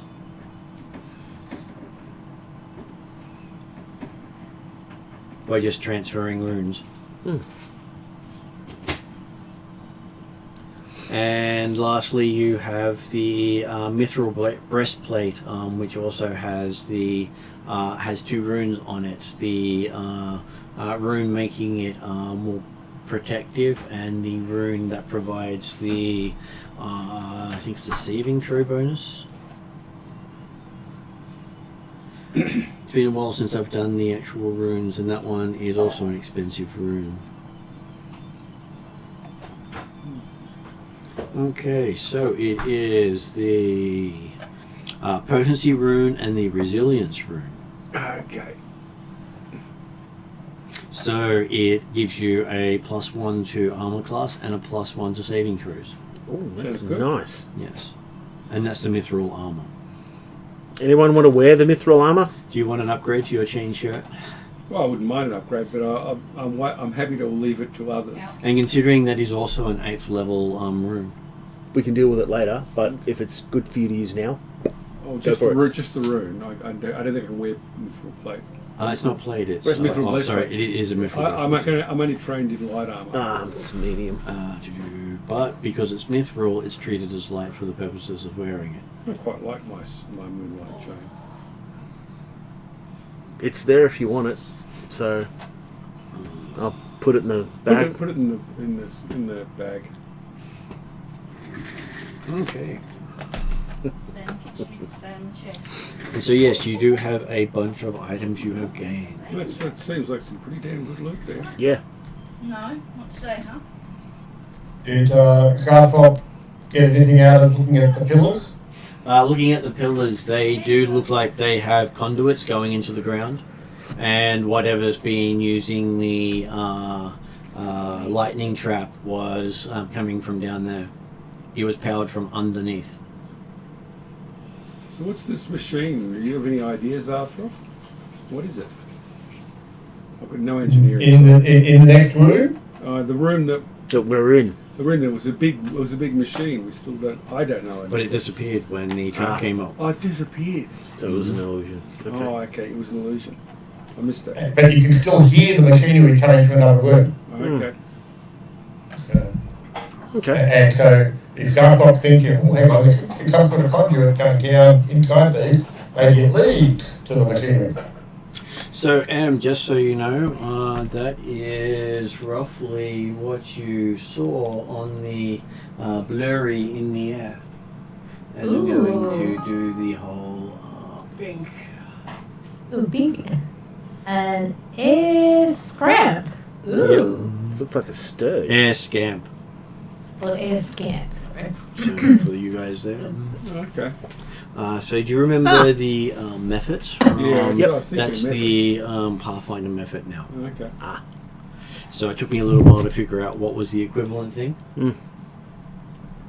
Okay, back to us. I thought you'd appreciate seeing exactly what it was and the fact that it was a named one. Yeah, okay. Oh, it actually had a name. It was a named one and it So- was its name. So it was. We heard it. We so heard it was- its name. It was so it was very an- long. It was an advanced. What they in the original Pathfinder would have called an advanced method. No, it was a named method. A named method. Yep, who got given some extra abilities. Ah. So, equivalent to, what, like a kind of kept pet by these people? Or No, it's an elemental. It's purely an Oh. elemental. It was Oh, a free world purely. elemental. And it was Oh. literally making people dump metal and taking it as treasure. There's also piles of melted metal in the area that were done in by the fireball. Oh, yeah. Well, You believe they might have been armor or weapons? what sort of metal? It's not because a fireball melting it. I thought it'd be soft metal then. Well, it was not able to take the saving throw because they were not held. Okay. And which meant they took full damage. Some of them may have taken double damage if they were flammable. Okay. And all they had to Yeah. do was beat the hardness and then overcome the hit points, and the item was gone. Okay. But there's still the metal there, like there's Yes. molten, like there's a blob of gold or something. No gold. Okay, it's It- iron or. It was armor and other bits of Okay. metal items and implements and weapons. Okay. All the wood stuff is gone. Yeah. All right. Yep. So if there was a halberd there, you might just have the spike and the head and maybe a handle and go. You don't know where the rest, what it was based on what was left. Mm. So, do you wish to follow the passageway south? Is that where the sound's coming from? That is where the sound seems to be coming from. Well, it seems like a reasonable idea, so I guess so. Does Zarthrop want to take the lead? He's following, so the conduits appear to go to the ground, but you can't tell where they go to from there. Not easily, because it goes down, and once it's under the flagstones, you're not exactly sure which way it goes. Okay. See. Right, okay. Yeah, he'll happily head southwards if that was the sound towards the machinery. Okay, as you go south, it bends west, then bends north, and then bends west again, into a set of double doors, which do not appear to be locked. And they have a "please open me" feeling to Zarthrop, who's walking ahead, because it's machinery, he's always first. But that's that. But we will check for traps on the doors.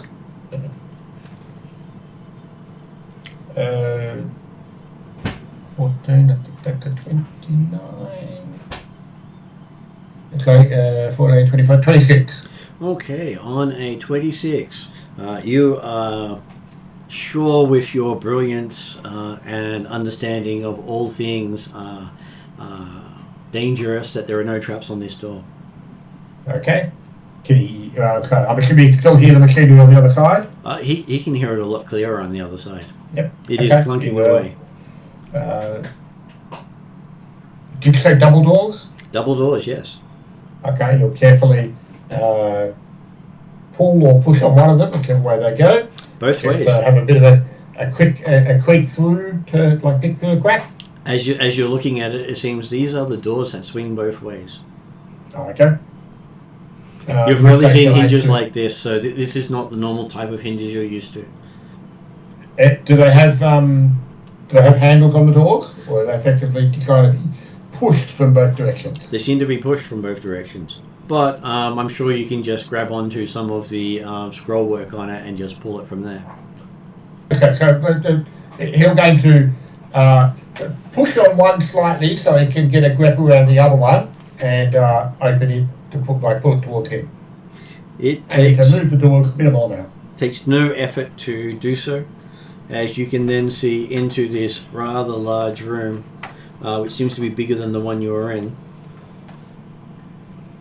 No. as it seems to be about 40 feet east to west, with you being at the top of the room, and about 90 feet north to south. That's a big room. And most of the room is taken up with a pool of water. Okay. Can I As I see shall whatever's describe causing the machinery noise? As I'll describe it for you, you'll see where all the stuff fits in. Sorry. The walls of this enormous chamber stretch 20 feet upwards before arcing 5 feet more to a peak, buttressed at 10-foot intervals by narrow pillars of the same white stone. In the center, the smooth floor has been cut away to make room for a massive pool of cloudy water that eddies and glows with bursts of faint green phosphorescence. On a stone bridge bisecting the pool at the waterline squats a massive conglomeration of gauges, tubes, and drive belts all whirling together with a mechanical hum that fills the room. Static around it causes tiny blue sparks to leap from its frame, particularly around the pipes that lead into the pool. On the north side of the chamber, which is to your right, a platform raises 5 feet off the ground, contains a metallic console overlooking the pool. You have seen the control area. Do you have control problems? Not anymore, I hope. Salthrom might. I mean, as in, he must go towards the controls and play with them. Ah. Because that happened in the last room. Does he Yeah, need to make Salthrom might, definitely. Does he need to make a saving throw not to go towards machinery? Yeah, well, it sounds like one of the Thassilonian machinery.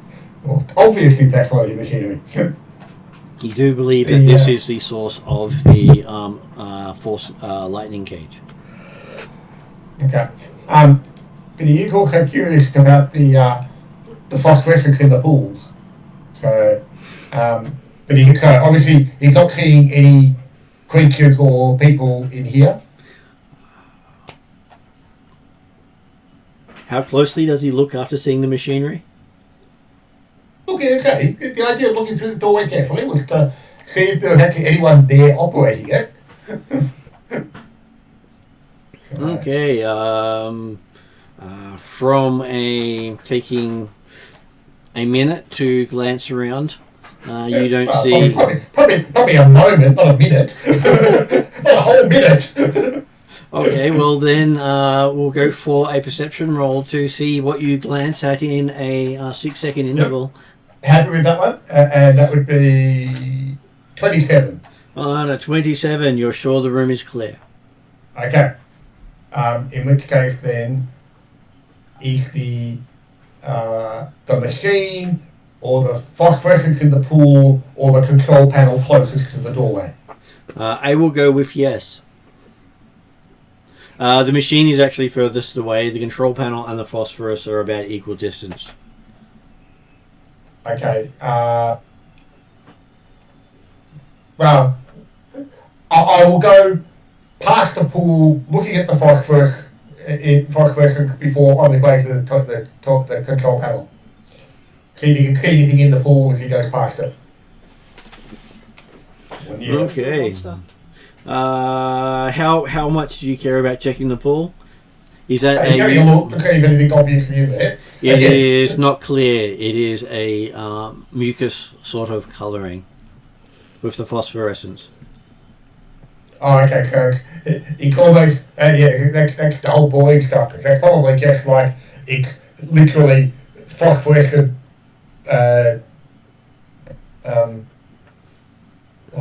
Algae. slimy stuff. I can't think what the word is. Algae? Well, you believe algae, it's yeah. you believe Yeah. it's sort of set up to enhance their electrical generation. You've actually probably played with some sort of alchemical thing similar to it when you make your resistance and lightning bombs. Right, okay, so it's not necessarily actually algae, it appears to be a chemical component. Okay. So a pool full of stuff. That's interesting. But okay, we'll go to the control panel. Okay, so while Zarthrop is doing that, I will ask each other person what they're doing. I would say that Willie usually follows up next. Where is Willie going to? I'll enter the room so I can see what's going on. Mm-hmm. Standing by the pool? No, I'll probably be close to the door, but I'm just looking around to see. Well, one, to make sure the gnome's not doing anything overly stupid. He's going to the control panel. Well, that's not overly stupid. That's to be expected. It's what he does. But otherwise, I don't think they're necessarily mutually exclusive, are they? What he normally does and overly stupid. Well, yes, but in this instance, I don't see that going towards the panel to be overly stupid. Is there any other exit from the room? Looking around from the door, there's a set of doors at the southern end on the same wall. going east into the complex. Okay, I'll be wandering my way over towards those doors on Okay. the off chance anyone decides to come in. Then what is Ray doing? I'll say Ray's coming in next. I want to look around, but I also want to stay roughly in the middle of the group where I'm best able to support people. Okay, so you slowly follow Willie. Yeah, I follow Willie in, yeah. Okay, so then I will ask, as was, do you also follow Willie?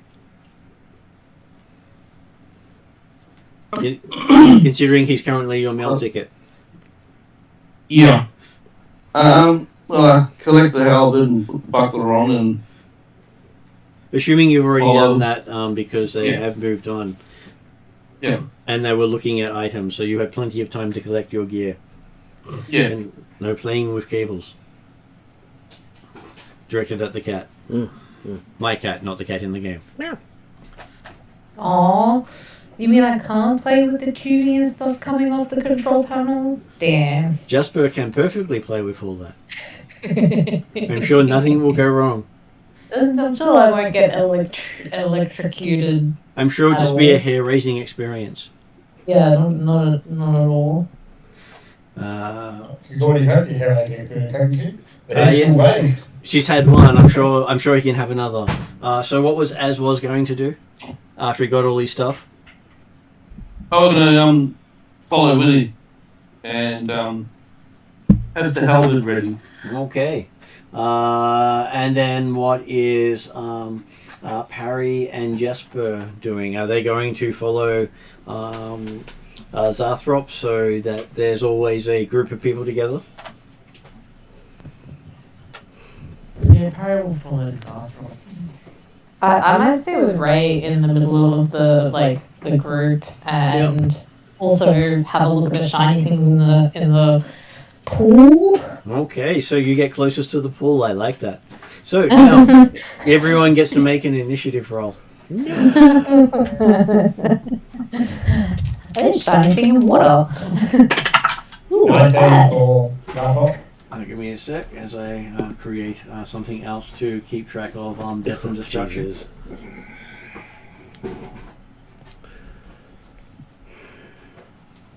Okay, so how much was Zathrop? 19. How much was Ray? 18. How much was Parry? 21. How much was As was? 20. How much was Willie? 16. How much was Jasper? 12 downgraded. Oh, we're winning. No, we're so in this interview right now. Yeah. We're so awesome. Yeah. We're so cool. Okay, so now I just have to find a close substitute. Did everyone roll? I rolled a 7. Yeah, I rolled a 3. It's always fun. As you probably guessed, I rolled a 1. You got it downgraded. Nice.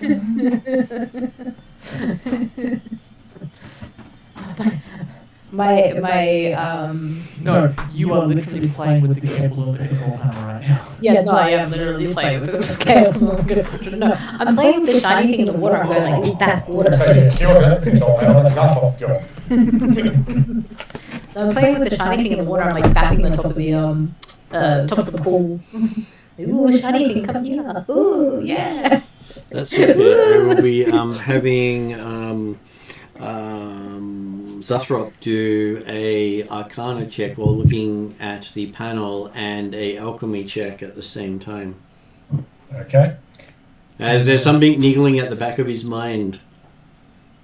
Yep. Well, so both Arcana and Crafting up at plus 14. So the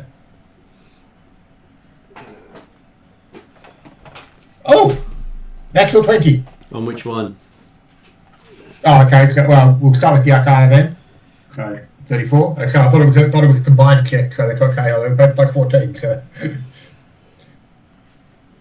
and then 14 on my 14 for 28 for the Alchemy. 28 on the Alchemy. Although, just see, do I get... I get a +1 in alchemy, so that makes it 29 for my alchemist goggles. Okay, so as you're looking at the machinery, because that's what you got the natural 20 for, it is definitely a power control station. It probably powers the entire complex you're in. Though you'd be hesitant to shut it down because while it might power some of the traps, it probably also powers whatever keeps you alive down here. And Have we noticed that the atmosphere in this place is less bank dungeon-like for anything, or has it been? You have the feeling of fresh air in the room. Okay, right. And it's been lit. It has been lit as if the sun is coming into the rooms, and you realise it's all electric lighting. And this has been throughout the entire dungeon so far, is that right? So far, yes. Nice. Okay, cool. And then for that sneaky suspicion, you realise exactly what causes that phosphorus and gunk in the water. Some sort of slime. No, maybe.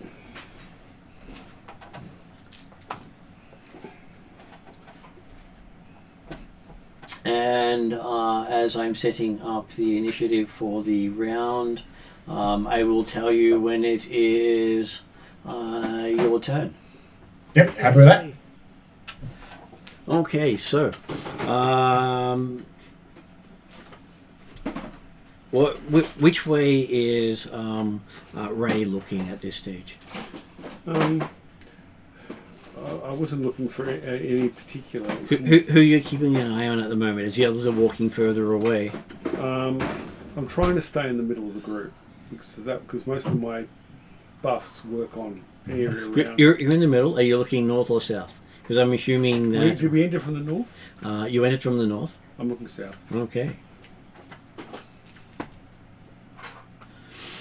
You hear a sploosh. The sploosh. We'll look around where the sploosh comes from. You're not exactly sure where it came from. Okay. Everybody's here, aren't they? Everyone disappeared? How much do you care about the cat? Well, the cat did a great job before, so... The cat's missing. Cat's missing, okay. Go over to the water and see what I Well, see. it is now, that is your first action, or second action, moving over to the water. Okay. There's a ring of bubbles. Ring of bubbles, okay. Everyone knows how much cats love to go swimming. Yeah, I don't know a lot about our friend the cat. I can't see cat, can I? Nope, the liquid is not clear. It looks like very slimy. It looks very slimy. So if the cat comes out, you probably don't want to be hugged by the cat. Okay, I don't want to be hugged by the cat. Look, in default of lacking of anything else I can think of to do, because I cannot see the cat, I'm going to be stuck forever of not being able to see things. I will start rallying anthem for everybody. Starting with, where's the cat go? Rally. And That's one of his bonuses to defences. I've got one that does bonuses. Armor class and saves. Armor class and saves. Cool. And just to give everyone an idea of what's happened, it's now Zathrop's turn. And at the start of your turn, before you get any actions, you realise that the gunk that this is made from is actually a giant squid. Okay. It creates it's one of the components used to create all that phosphorus and. Yeah, so that goes into what I was talking about. Squid, that's what it is. Yeah, but hey, that's not an interesting control panel right now.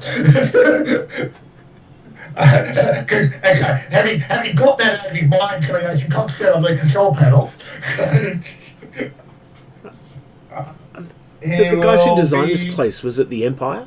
Pretty much. I mean, where's the safety rails? Where's the... There is no safety I know, rails. that's what I'm saying. They believe that this is, probably from people who use slave labour for this sort of thing. Just walk over there. What? Part of maintenance is feeding the animals. Okay. So Zarfov's going to be looking at the control panel, working out, okay, is there any labels on any dials or switches or whatever, buttons, and if not, we might have to just play. Because that's what control over the forward, aren't they? Playing with. Okay, you are sure it is an electro thematic generator, which is a Thassilonian artifact. It is a Thassilonian artifact. It is an actual Thassilonian Woohoo! artifact. Definitely. I'm glad I got that stupid squid out playing. Collect an idiot word. It is designed to power many things. I swear these didn't fit in the container. Can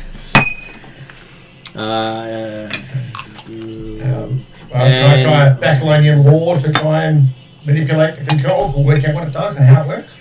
You believe you could actually ramp up the power, shut the power down.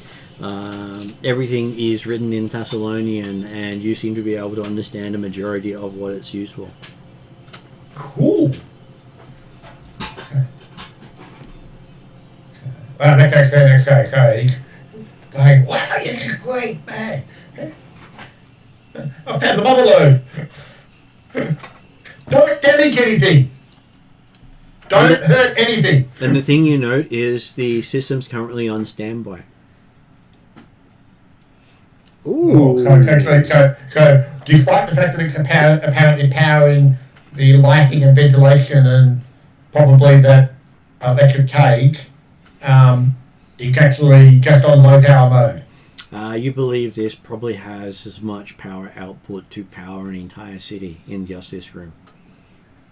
Oh, you mean like possibly an entire citadel, like the Garthrop Castle, sorry, the Kermagag Castle citadel? Yes, you believe it can probably power the entire Karmagar. How much electrical equipment is there in this city, in this world?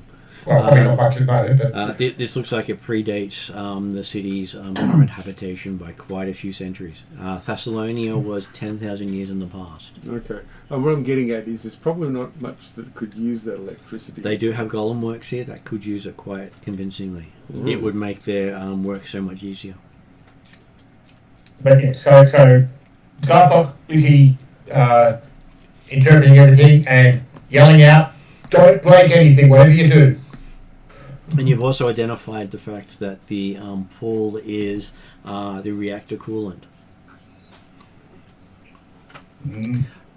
I don't like that. Reactor coolant. That's.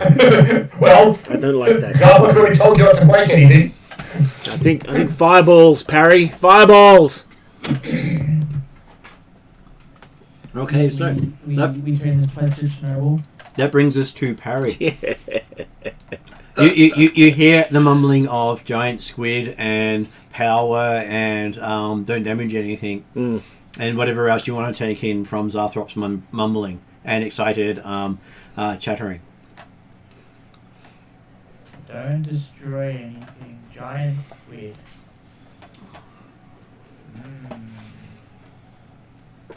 Bloody hell. And you also notice that Ray is staring down at the bubbling liquid. That's only bubbling in one spot. Oh.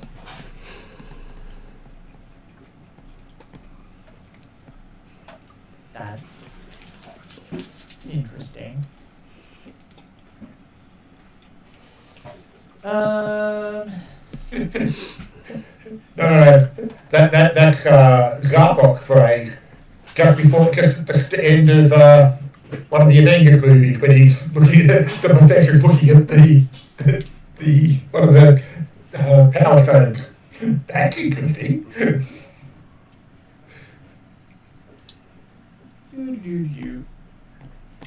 Nothing's really attacked us yet. We're all just finding bubbly things and artifacts at the moment. Well, I get the impression that Ray said, "Where's the cat?"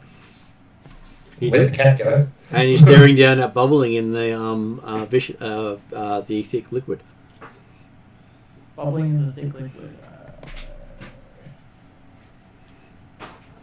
I'm sure it's safe to swim in. Someone said it was a reactor of some sort. What could go wrong? What could go wrong? You could grow an extra eye, maybe. Yeah, arm out of your forehead. Become a Triclops. Yeah. instead of a Biclops.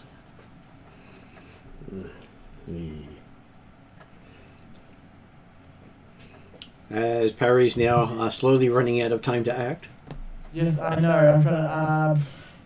So he's having a go at the cat for Yeah. playing with squids. Apparently. So that damn cat again. We told you to not play with the cables. And by cables, you mean squid. Yes. I'm gonna look over. Is it just thick liquid? I can't see anything through it.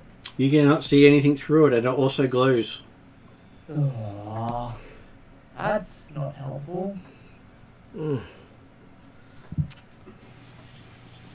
Because I was going to force barrage if I could see the creature that sucked.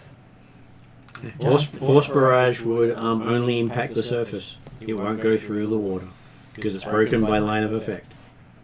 Yes. Yuck.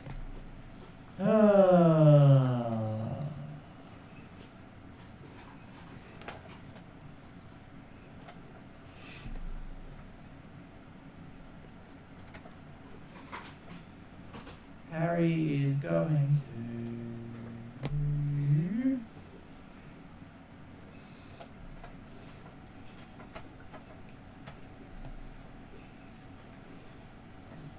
Harry's going to try and do some chemistry and thunderstrike the water. Oh, sorry, the thick liquid. I don't know if it's water or not, but we'll see what this does. One of these days, someone's going to listen to Zarthop and he says, "Don't damage anything."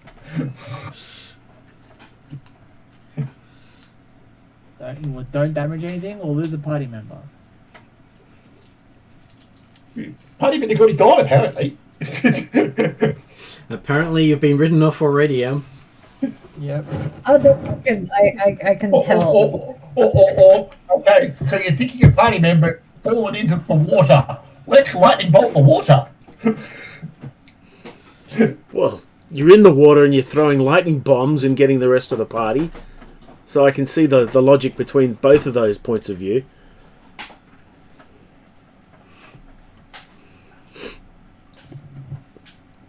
Yeah. So Harry's hoping to, at least shock Jasper free by thunder striking the water. I'm going to shock you free of this mortal coil. Yep. You just see this cat's body floating up to the top of this goo. And it keeps on going, and you realise it's just the soul. Yeah. Yeah. Kitty, come back. Jasper has departed the party. Okay, so you're going to attack the liquid, I hear. Yep, that's it. That's exactly what I'm going to do. Okay, give me an attack roll because it's always interesting to see how that turns out. Thunderstrike doesn't have an attack roll? It doesn't have an attack roll, it's an error effect. No, it's a basic reflex save. Okay, so the water doesn't dodge. So it's a line of effect. Cool. Do I get a dodge? No, you don't get a dodge either. Where? But don't worry, you're not currently in range of the spell. That's not a good sign. No. The water takes 3 electricity damage and 4 sonic. Okay, you hit the water and you see the glow start to get brighter in the area you hit with it. It seems it's reacting to the impact and is actually radiating out a glow from that spot. Ew. Yes. Chemistry. Ew. And you can feel heat coming out of the water now. Oh, that's bad. Oh. That's not good. Okay, so I'm going to say that is Parry's turn, as well as how will you save the day? Chernobyl. Okay, so 3 Mile Island. everyone is currently at the edge of this. You're currently walking down a 10-foot ledge next to the pool, going towards a set of doors with Willie. Behind you, about 80 feet away from you, is Parry thunder punching the water, or liquid as it is. And then between the two of you is Ray mournfully looking down at a pile of bubbles coming up out of the water. Don't worry, there's a big machine next to him, so I'm sure he'll have something to entertain him shortly.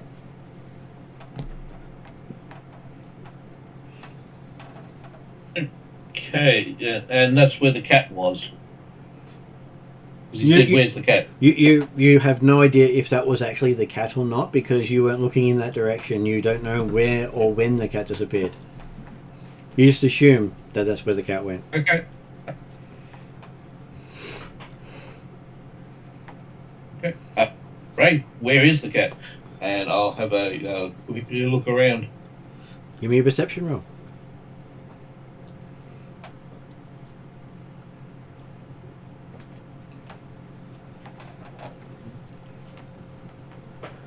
That's a 24. 24. You don't see the cat anywhere. The cat must be hiding quite well.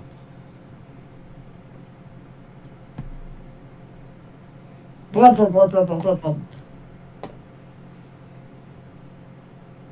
Yeah, unfortunately, my character does not remember this situation.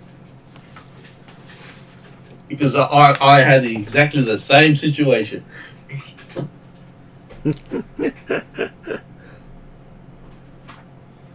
Yes. So the cat is going to get ready to meet a big aquatic creature and then get numbed on. Yeah, that's me done.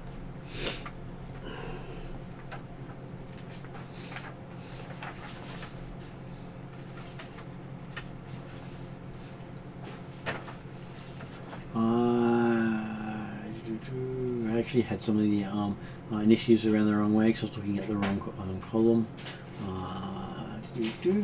It is now Lily's go. Oh, wow. So I've heard the bang from as Parry casts his spell at the water. And you can see the radiating from the north end of the pool a heat wave. Okay, I'm going to assume that Parry's not doing it just to mess around. And Big assumption. I probably didn't hear anything about the cat or anything like that. I mean, we were like 80 feet away or something. Well, the person who said the cat was about 40 feet from you. Did I hear him? Give me a perception check to see if you did. Natural 20. You heard it completely. And You then probably even heard the sploosh. Okay, I'm going to run over to Red. Yeah. Yep, you reach Red, leaving as was Nice and Easy Prey. Do I see the bubbles? You see the bubbles. I jump in You jump in. and I'll Kasplush. kasploosh. Do you have to do this a lot? No. I'm sure You it was can't a note at perfect this point dive. because he's now in No the water. splash. Well, I'm just observing. I'm still learning the group. I'm still the dynamics. So, It's sort of, big breath, really has to jump step in. and save people. And I will swim down. I'm hoping that my "you don't get wet" thing will assist me. You feel your heat being sapped out of your body as around you starts to glow. The heat is getting sapped out of me, Mm-hmm.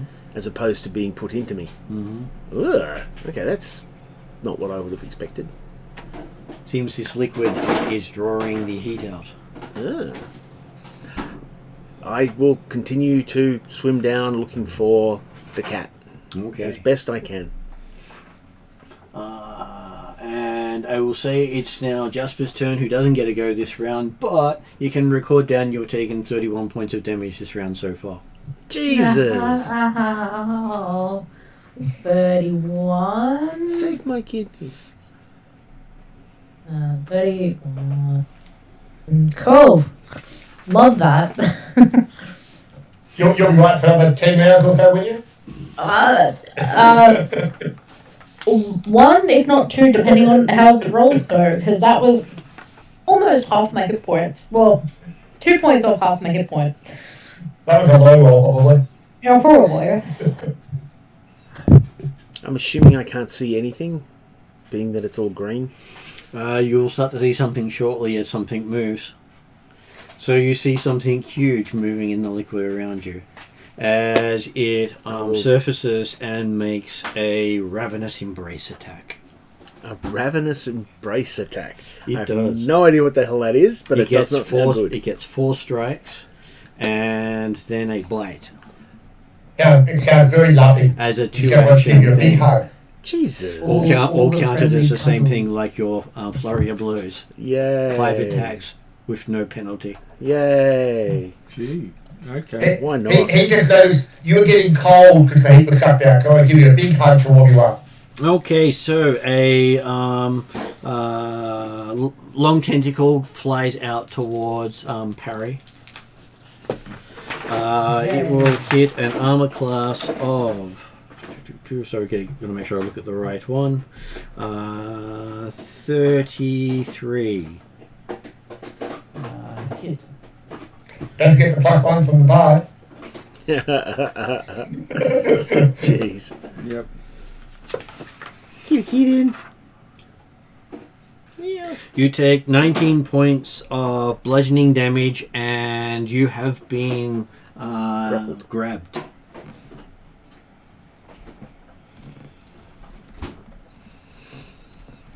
And it is an improved grab too.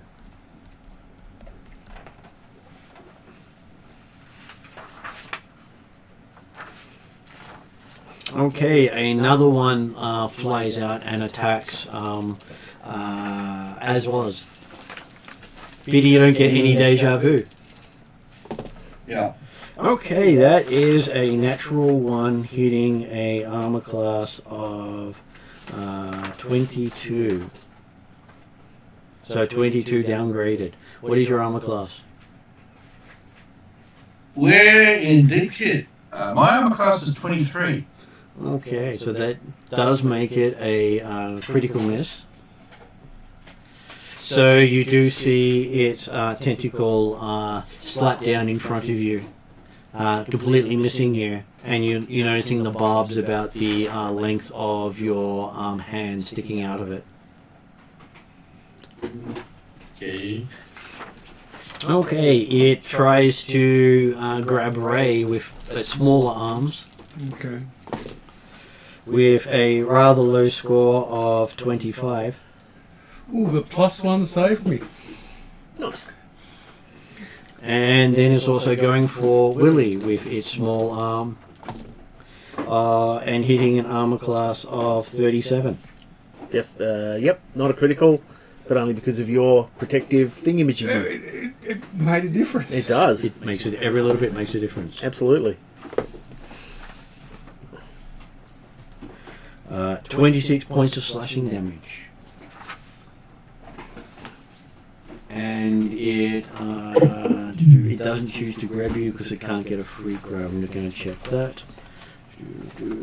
So it's grab, not improved grab. What are you doing, kidding? Okay, so it can't spend the action to grab you because it's already had its action. So how much damage should I say to you? 26. Yeah. Okay, and now that's had all those attacks, it can choose from someone it has grabbed to make a bite attack against.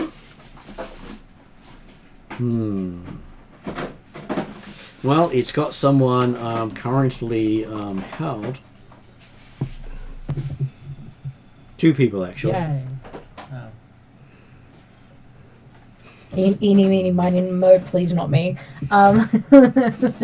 Well, it was in the process of pulling you towards its num-nums. And as you're currently petrified with fear, as I would say, with your failed roll. Yep. My fantastic observation skills. Yep. You take another 17 points of piercing damage. Which One is thing I've quite forgotten, low. everybody gets 2 points of resistance to physical damage. Don't know how much that's going to help. Everything counts, man. Except the cat won't get it this time due to being under the liquid by the time you cast it. Okay, all right. Everyone else gets it though, even though they've gone out under after. But 24. because she went under before, she doesn't. Okay, all right. Sorry, how many Again. Another of 17 damage? points, so that will mean you've taken 48 from it so far. Bloody hell. That's Yep. okay. Its bite attack is 2d12 plus 11. Oh, So that's we're supposed to be happy about that? No. No, I rolled a 17 on that. You should be happy about that. Okay, so ow. Parry, you are being pulled into this liquid that is sending heat up to the surface. Seems whatever energy strikes it gets pushed upwards. Whatever energy strikes it. Mm-hmm. Whatever energy is contained within it gets pushed to the surface. Lovely.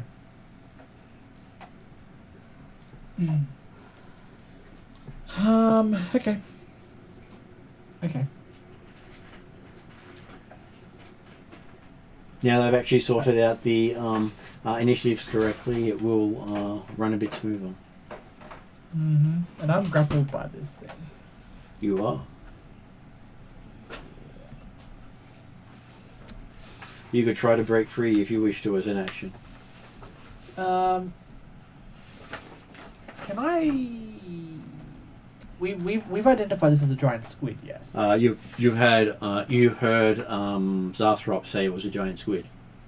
Giant squid. He said that the squid was what made him think of the phosphorus and stuff. He didn't. Zarthrop necessarily identify a giant squid because when it comes to his turn, I'm planning on giving myself a perception disadvantage to see if he's noticed the squid yet. That is the picture from the book. Certainly, yes. So you The like fact that you going- saw tentacles coming out of the water after Zarthrop was mumbling something about squid, so you might make connected dots. Yes. Yeah. Does that give you some nice idea of what you're seeing? Yeah. Oh, yay. Yeah. I thought you'd appreciate a close up of it because that's the picture of the room, and I actually found a giant squid stat block, which makes it so much easier. Oh, yay. Woohoo. And I do like the creature in this one because it is a very nice creature. No, I think the That cat has five attacks in one round as a 2-action thing is amazing. Yes. Yeah, and I don't think the He's cat a very nice agrees with you, creature. though, He but, followed me home. Can I keep him? If you can take him home, I'm sure you can keep him. See, this little piece was this monster I fought. Yeah. So Perry wants to probably do an Arcana check to identify the squid in terms of, what spells would be best. So as a Suited player, for- you know Arcana will not work, but you can make it one as a character if you wish to. Yeah, I know. It's probably a nature roll, if anything. Probably a beastie or occultism. Well, okay, assuming it's unnatural, but yes. It might be a bit unnatural because it's apparently living in the cool pond of a Thassilonian machine, but hey. Aberration, something along those lines. So it is giving it the effects of deep ocean.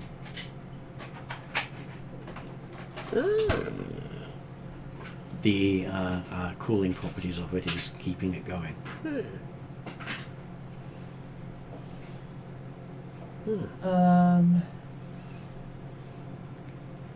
It's like the Lord of the Rings movie At the Gates to Moria. Very much like that. Yeah. Lurker in the water. Yeah. Speak friend and enter.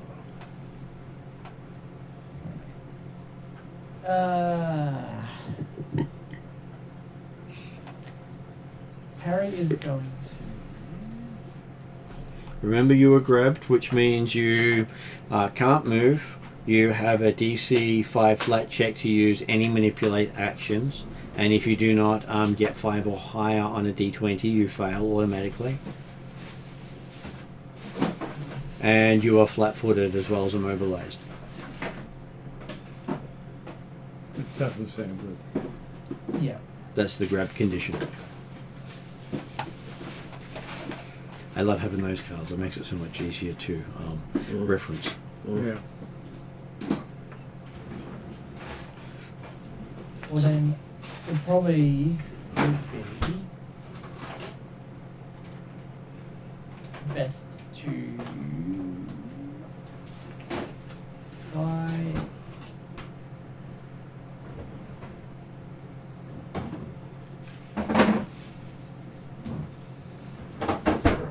Yeah, I'm gonna try and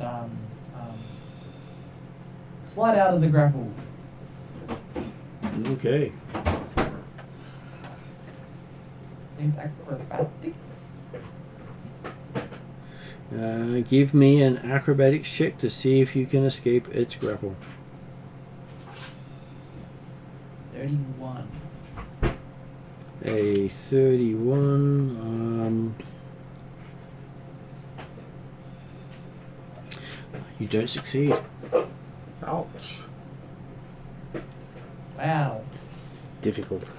It's strong. Yeah. And it has athletics. And the fact that it's huge gives it big bonuses. Alright. That is one action. There's one action. You can attempt it again. There is no penalty because it's not an attack. No. I'm going to take the risk of the flat check. And I'm going to cast Vampiric Feast. Okay, so roll a d20 and see what the number is. Rolling D20 and seeing what the number is. Wow. I wish I didn't use that now because natural 20. Oh. So yes, you can actually have an action now with you can now do a manipulate action. What action would you like to perform? Cool, Vampiric Feast. And does that have an attack roll? It's a basic fortitude save. Basic Probably fortitude the save. best thing, but whatever. Yeah, it's probably got a damn good fortitude. Yes. Okay, it gets a 30. It succeeds. Yes, it succeeds. So it takes half damage. Yeah. 8 points of void damage. I get 4 points. You get 4 points Yes. back. I get 4 temporary hit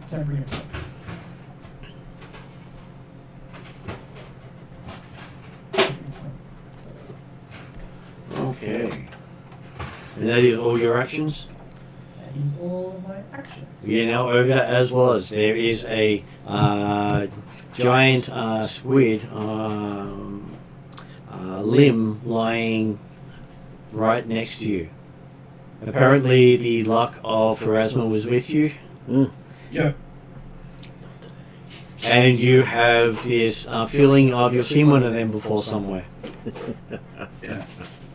Just can't place it. Yeah. Yes. Yeah.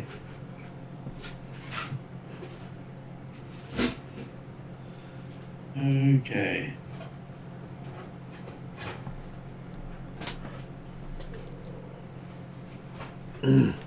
Okay, I doubt this is going to be, this will work on it.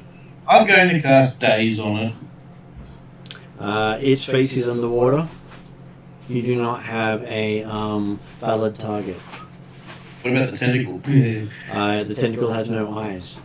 It's a thing that's supposed to blind someone.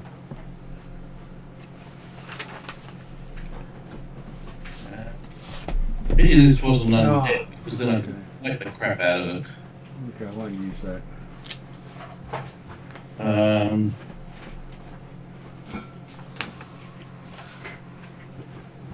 Okay.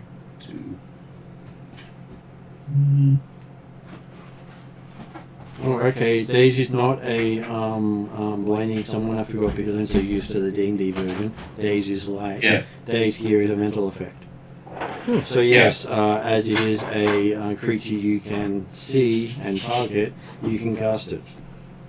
Yep. So it makes a will save.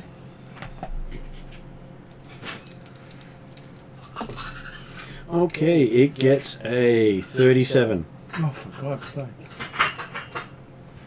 Okay, we're all dead here. It sounds like hitting it's the go. Creatures like that generally have really lots of hit points. I know. As I'm looking at my abilities and Not necessarily particularly good AC. No, Okay. but lots of hit points. Now we're up to Zathrop. Would you like to make a perception roll to see if you're noticing the Benny Hill music in the background? Yep. Or the, comedy... the screams, maybe. That's somewhat disappointing. I got a 12 and a 14. Again, that's not too bad.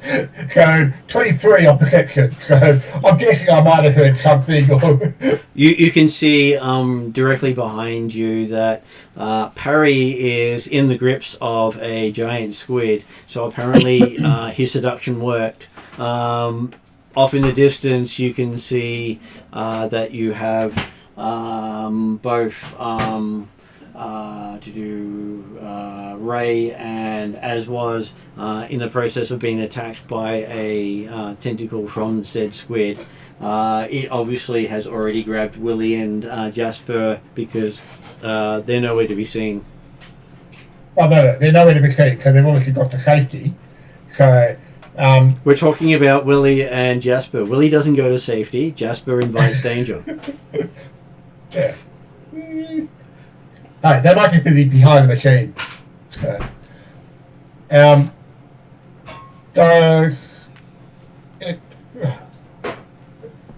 if the machine's only on standby power at the moment, there's Zathrop, like, if you think you can try and cause the machine to discharge into the water in some way, You believe you can? electrify the water so it'll get the squid. You could even turn it on to full power. I want to make sure I'm going in the right direction first. So let's see if we can get it into the water, or so I can actually get everything and blow out the entire citadel. And then we might up the power when we know it's actually going in the right spot. Okay. So if the Ted clerk try and click the switches and controls to. So I'm going to make that a let's go with your Thassilonian check to see if you figured it out all correctly. 16 plus 18 is 34. Okay, yes, you have managed to discharge electricity into the water and anyone touching it or the squid. Okay. Please. Well, that's only the squid and Parry. And I mean, Parry threw a fireball at Zathrop, didn't really those two, right? But he did fire a fireball. Please roll 66.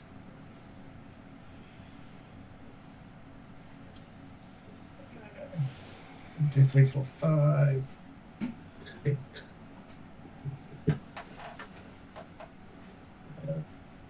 12, 14, 16 points of damage. 16. Okay, so each of them automatically takes 16 points of damage, no save.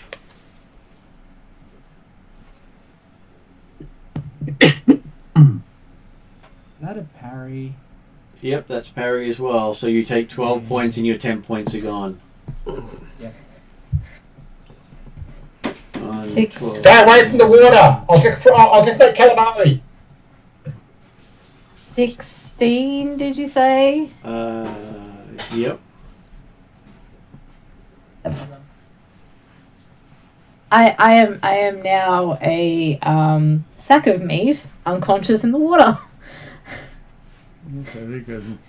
So you're currently dying 1. Yes. Okay, so Willie also took 16 points, putting him on 42 points he's taken 40. so far. 40? Yeah, because I got the 2 points of DR from. That's okay. That what's does his help. from red. And so Perry also should have gotten the 2 points of DR, meaning he should be on 29 points of damage. And as was took none, Zarthrop took none, and Ray took none. And the Squid also took some.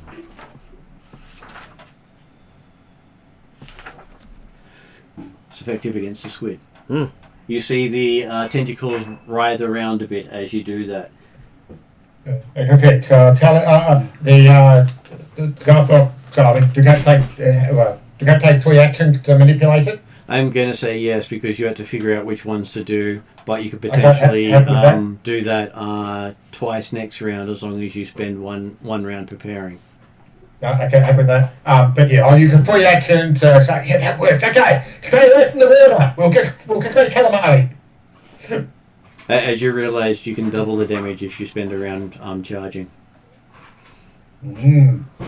Okay, so that brings us to as you see a bit of electric arc up the Squid in front of you. Oh, okay. Okay. I'm going to do Divine Lance on it. Well, actually, you've already had your go. Sorry, I've gone the wrong way. That was yeah. Zarthrop. It's Ray's turn. Okay, this is where my knowledge of the game mechanics is a problem here. So good. Just explain what you want to do, and I'll tell you how it works. How do you get someone off dying? Just giving them 1 hit point, get them off dying. It does. And puts them. It increases their wounded level. So if they then go to dying again, they add that to the dying one. Okay. What about fast healing? Does that bring them back at the start of their turn? Technically, as long as they don't have anything that counteracts the fast healing. Although actually, doesn't fast healing, I think you might have to have a minimum of 1 hit point to actually activate, don't you? That's why I said it has to have something that doesn't counteract how it works. Okay. Because each thing will have if this condition is met, it doesn't work. Can I see and cast spells on the cat, whose name makes Jasper? You cannot even see Jasper or Willie. But you can see Parry. He doesn't look so good. Parry doesn't look so good. Yes, apparently he picked on a girl he can't charm. Okay. Or a guy. Either way. I was going to say, is it a female Squid? It's next mechanical question. We all know Parry's quite happily into tentacle porn. Do my emanations penetrate through the water? Or I don't know. You don't know. Okay. All right. So there's a lot of don't knows here. I can help Parry. I don't know that I can do a lot of damage to it. I'm good at controlling spells, but it sounds like its saving throws are just off the charts. Okay, so I'm going to hope that people can benefit from this. I'm going to do Rallying Anthem, and I'm going to use, because I think time is against us, I'm going to burn a focus point and use, if I can find it, Lingering Composition, which I think requires a performance roll. If I can find the damn thing. Well, it means that one of your special performances as a bard will then linger. Yeah, that which is rallying Anthem. And it means then you don't have to maintain it. You just automatically maintain. You add a flourish to composition. If your next action is to cast a cantrip composition with duration of 1 round, attempt a performance check. The DC is usually the standard DC. Okay, so it's a free action, lingering composition. I'm going to try and do my performance check to get it to work. Which you need to do for the lingering composition for your for lingering composition. Also for the other one. Rallying Anthem has no performance roll. It doesn't. No, it's just a focus cantrip. It's low level. Well, yeah, you would have others as well, I think. Yeah, I do have others. I've been using the lower level ones because I don't know, the situation hasn't demanded anything more than that. I roll 35 on lingering composition. I don't want to do it with the DC. The DC for this check is usually a standard difficulty DC of a level equal to the highest level target of your composition. Which is a 7th level target. Yeah, 7th level target. So, but the GM can assign a different DC based on the circumstances. But I will say you basically get a awesome success. So critical success. Okay, so Rallying Anthem lasts 4 rounds. I don't have to sustain it. And at this point, I will say it reaches the cat. Nice. Okay, and so that's just one action. It does cost me a focus point though, and then I will use another focus point to help keep Parry alive. I'll do Hymn of Healing on Parry. Parry. Will it reach 40 feet? It's 30 feet away. Bugger. Most of my stuff's 30 feet. And it was amusing that we managed to get him just to that 40 feet away point when the attacks happened. Okay. All right. Okay. Well, all my stuff's 30-foot range, apart from the emanations like Rolling Anthem. All right. Maybe you could move. I could move, but then I don't have many one You don't have spell. 2 actions left. You only got 1 action I only left. have 1 action left if I do that. You could move to close in so you can help Parry next round. Yeah, I think that's just going to have to be. I'll just see if I've got another 1 action that might help me. Nothing I can think of. As a player, something I could recommend as a free action for anybody not currently in the water would be responding to the gnome when he says, "Stay away from the water, I want a calamari." You might mention to him there's people in the water. He hasn't noticed that yet. Okay.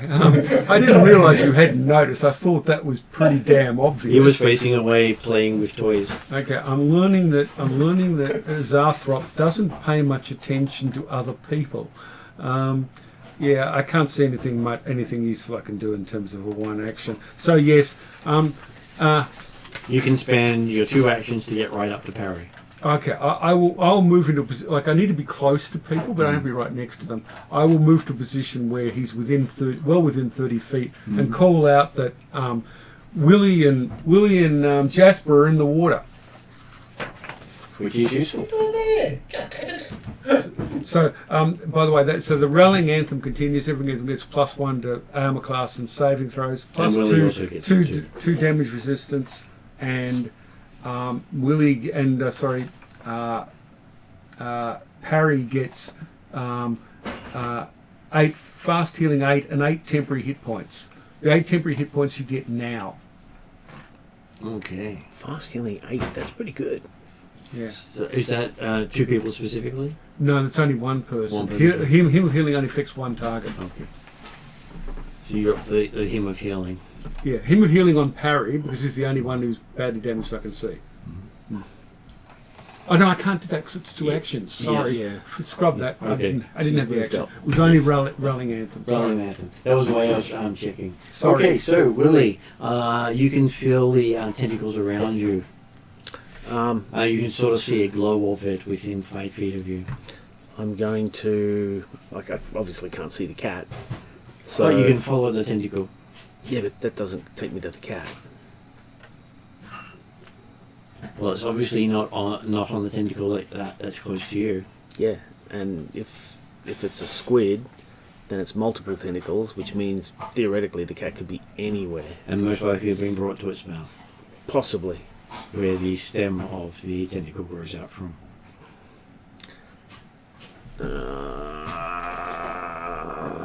Okay, what do I know about squids with a... Nature. 21. You do know that squids basically have all their tentacles around their mouth. They grab their prey and then pull them in towards and munch on them. Alright. I will take a move to attempt to follow the tentacle closer to the creature's mouth. You feel yourself getting deeper, and yes, you have found a furry amongst the squid. Something that feels like the remains of a cat. Yeah, well, it's still seems to be alive.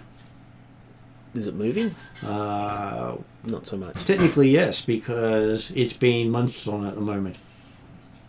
So it's in the thing's mouth, Yep.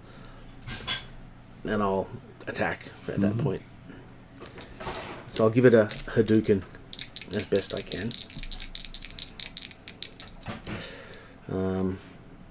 Yeah.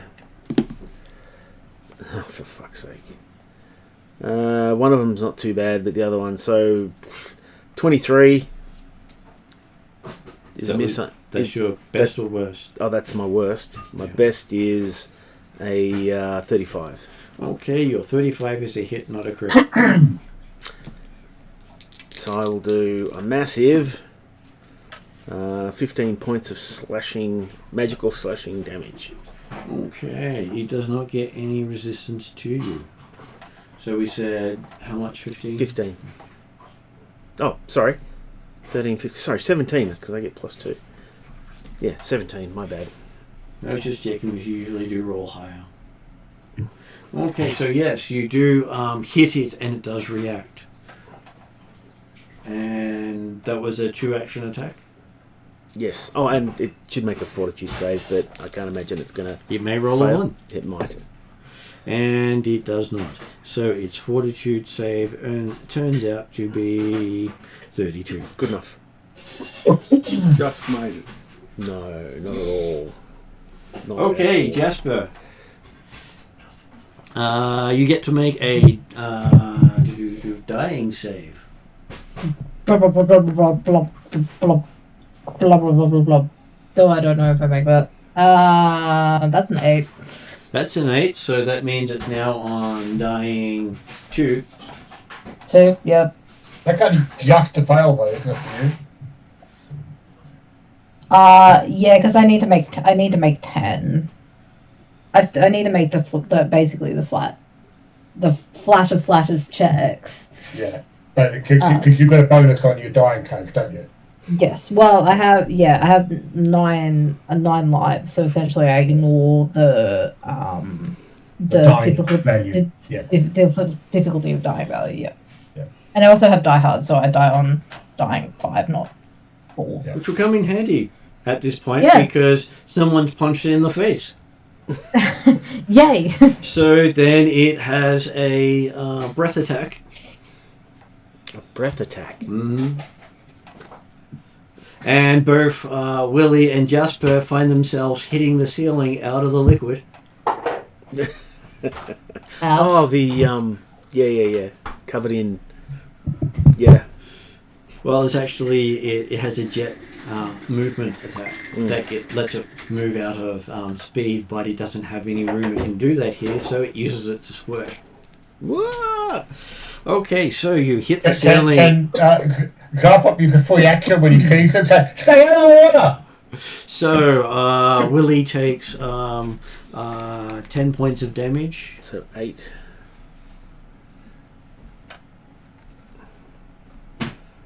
And Jasper goes to dying 3. Useful. I didn't realise it would be that useful, actually. Oh yeah, man, I'm loving it. Then they both start to fall. Now, how much? I think falling damage is half the height you fall. Into water might be a little bit. Not into the water though. Oh, we're Shut going to you hit out. the ground. Yeah. Then, yeah, and you fall prone. Yep. Hey, that's good news. Hey, If I can. out of curiosity, do I because I have I think it's a part of the 9 lives, or maybe just being a cat folk in general. Our falling damage I think is halved and we can't be made prone. But I'm unconscious, so I'm not sure if that takes effect. I'm more than happy to say you take half damage from falling, but you're still prone. Okay, sweet. I suspect it's part of your cat folk in the sense that you always fall on your feet. Yes, yep. I was just trying to find it on my oh yeah, it's probably in my ancestry, isn't it? If I can, because she's unconscious, and she's not going to take hit points damage, she's going to take death save. Can I make some sort of acrobatics roll to cushion the fall with my own body?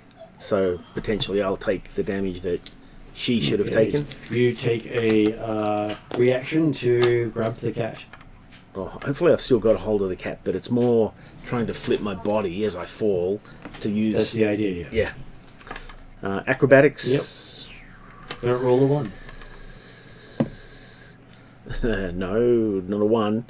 17. A 17, yes. You manage to 18. take the blow for the cat as you feel the cat's claws, dig into your stomach. Even while unconscious, yay. Damn cat. Well, I'm sure unconscious is clinging onto whatever warm, safe thing is near it.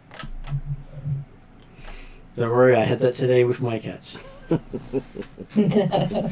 love you, claw, claw, claw, claw. Speaking from personal experience. Okay, so yes, Damage from falling. damage from falling will be 12 points for falling 25 feet. 12. So 10 is 58 points I'm on at the moment. 58! Probably the most damage you've taken in a long time. No. The big battle we had, I was running around on less than 15 for quite a while. Okay, so that brings us to parry. Apparently you're the only grabbed person right now, so you know who's going to get numbed on next. Oh, actually, sorry, the squid has another action. It only did a single action, a double action to spit someone out, and then it decides to pull in its grappled person for a num-num. Yay. But because you're conscious, it gets to and able to act and not it gets to make an attack roll against you. It may fail, but it got a 30 to bite you. Sorry? A 30 to bite you. That's Not a crit? Is that a yes no or crit. Sorry, no crit. This is a regular success. So it does 31 piercing damage on its num-num. Cool, I'm now dying. Oh god. Looks like Willie may have to dive back in again. As you hear that sploosh. God! Sorry. Yes. So you now move to before the squid in the order, so you get a whole round of waiting to be saved before you make your next dying save. Yep. As we're now up to, as well as you've just watched Parry, the buffest wizard known to man, get overpowered by his latest paramour. How far away from the dying people? You're about 40 feet from the closest dying person. And which person is that one? That would be Jasper.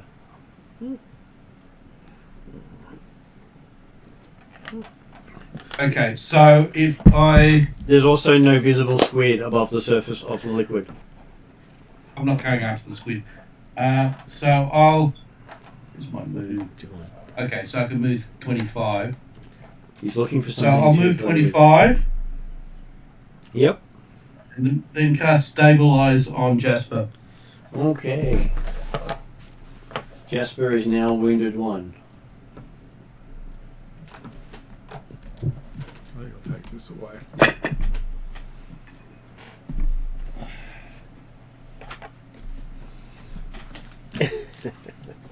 Okay, so that brings us to Zarthrop.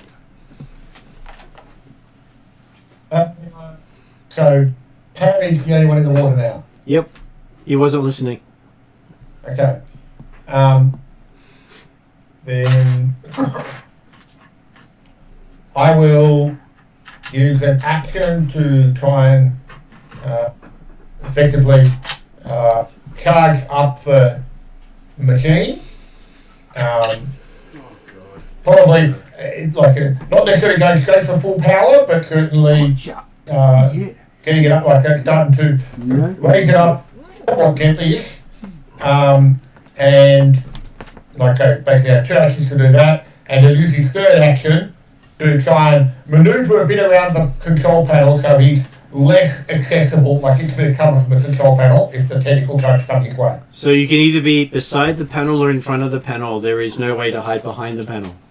We'll go for beside the panel then. Yep. On a side where you can push the button to, after having charged up the machine, you can push the button as soon as it's clear to activate the electricity in the water. So roll 2d6 and then 6d6 and then double. He's not actually doing the power yet. He's prepared. He's getting set up so he can do the power. So, Okay, so yes, you're ready. He's just charging it up this round, and then manoeuvring to a spot where he's going to go. Okay, less likely to get hit, and waiting. And Ray, you've just noticed Parry before you get pulled beneath the water. Can I see Parry? Nope. He's dropped right through into the liquid. So I can't actually As cast soon any as the spells. water's clear, Okay. What's somebody's stabilised, aren't they? That's Yes. Jasper. Jasper has been stabilized. Jasper is stabilised, so I could possibly. She's within 30 feet of you right now. So I could do some healing. You need healing, don't you? Where the hell are you? He's also next to Jasper. Okay. He's looking a little beat up. Look a little. I'm bloodied. Okay. Unfortunately, my healing is always single target. I think at the moment, Well, if you heal him, he jumps back in Jasper again. is stabilised.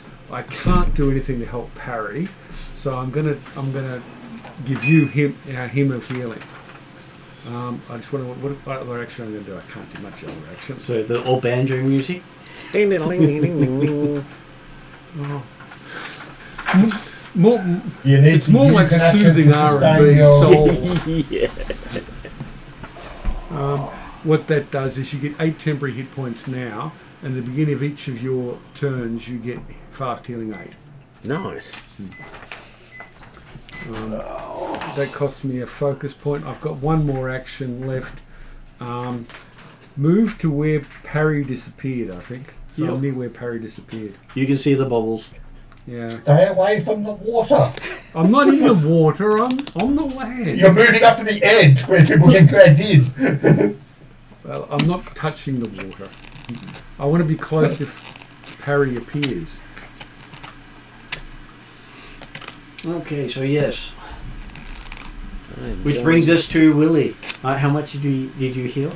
None yet. Okay. But I got some temporary hit points. You got 8 temporary hit points and heals 8 from fast healing 8. So fast healing now. Yeah, fast healing at the start of your turn, that's 8 hit points. Okay, so I'm down to 50. And you get 8 temporary hit points. Yeah. You'll get that every round? The 10? If I sustain it, yes. I've got to sustain it to do that. I am likely to be going to hell shortly.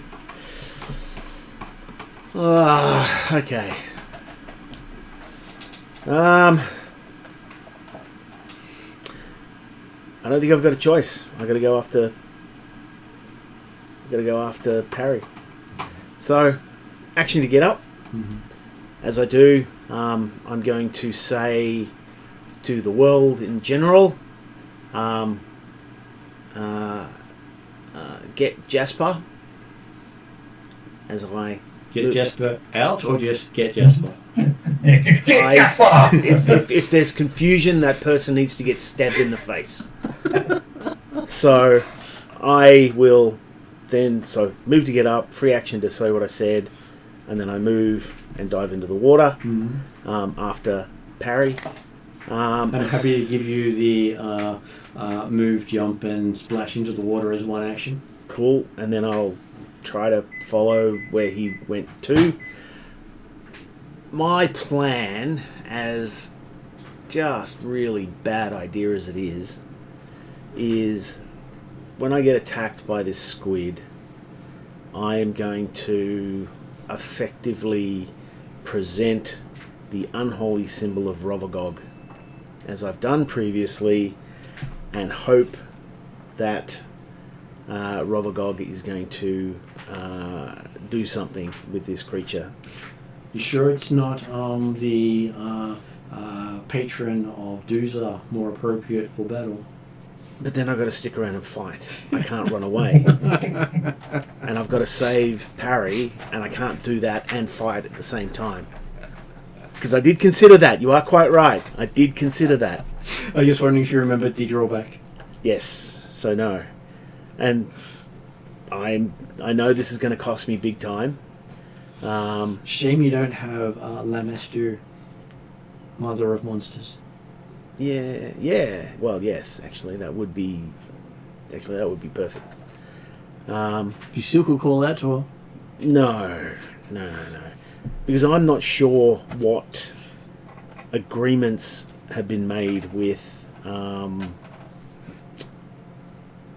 what agreements have been made. So I don't... How you're being shared amongst them all? That's it. I don't want to push it in a way that hasn't been One of your ghosts is negotiated. currently on the floor as well. Oh, Yeah. God. You put a dice down there, did you? Oh, yes, you did. You did put a dice down. And I don't know what Asmodeus potentially could do for me, so I don't know how to use It's his gone. abilities at all.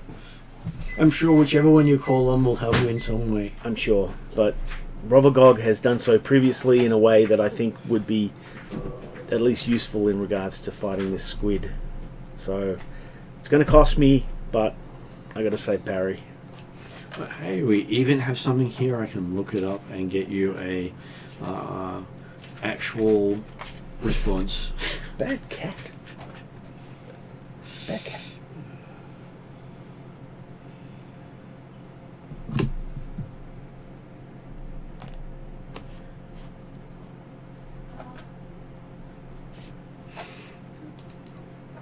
No, my dice aren't your toys either, even though they are the flashy dice rocks. Okay, so yes, you have called upon the perfect boon for you right now. So as you dive down and call upon Rovagog, you feel your mouth change. Yay. As you gain more teeth in your mouth, and your dice bag is being currently devoured. As you're now playing keep away from a cat. You're a bad cat. As you realize you now have a bite attack. Oh, okay. Yeah, alright, I can see that. Gives you power from what you eat. I had that before, which is interesting. Mm-hmm.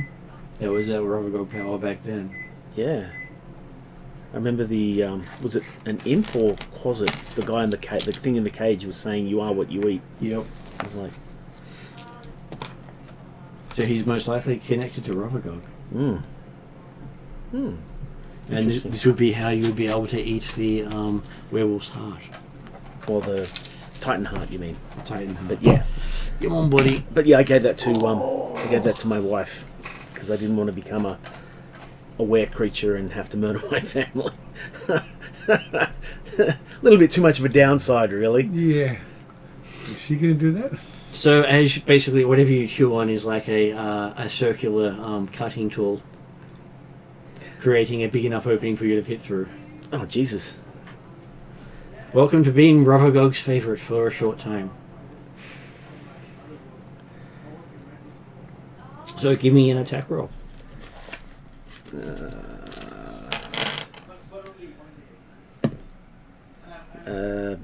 Shit, 21. 21. At 21, you actually find yourself biting into the squid. Give me a damage as if you're using your unarmed attack. What's it With taste your like? slashing, Yep. tiger style. 4. So 11 is 15. 15. Okay, so you find yourself about 5 foot into the squid. What do they call them? Lemure? You know, the fish that... They're gross. They're horrible. Lamprey. Lamprey? I thought they were Lemure. No, lamprey. No, because you're thinking of the But- So Right. you're thinking you want the fish with just basically an eel of teeth. Yeah.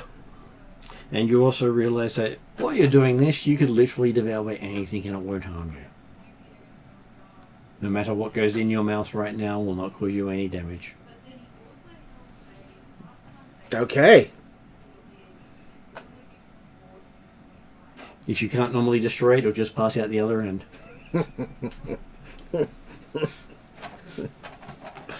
That's a mental picture, is it not? Okay, so that was Willie jumping on in. Which brings us to Parry, who gets to make a dying saving throw. Yay. Don't die, Perry! So flat check, looking for I believe, a 11 or higher. It's a 12, I thought. 14. I don't know. What? You got a 13? That's better. 14. 14. 14 is definitely enough, which means you are now wounded 1. Unconscious, yeah.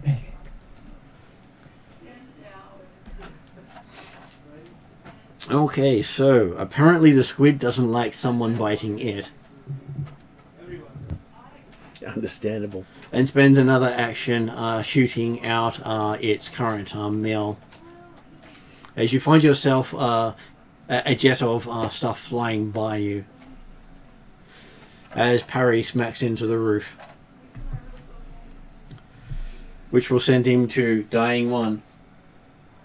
Or dying 2, actually. Does anyone have a reaction that allows them to reduce someone's falling damage? No, unfortunately. I do have reactions, but not... In which case, Parry lands next to Ray and is now on dying 3 after hitting the ground again. Okay. At least he's in reach.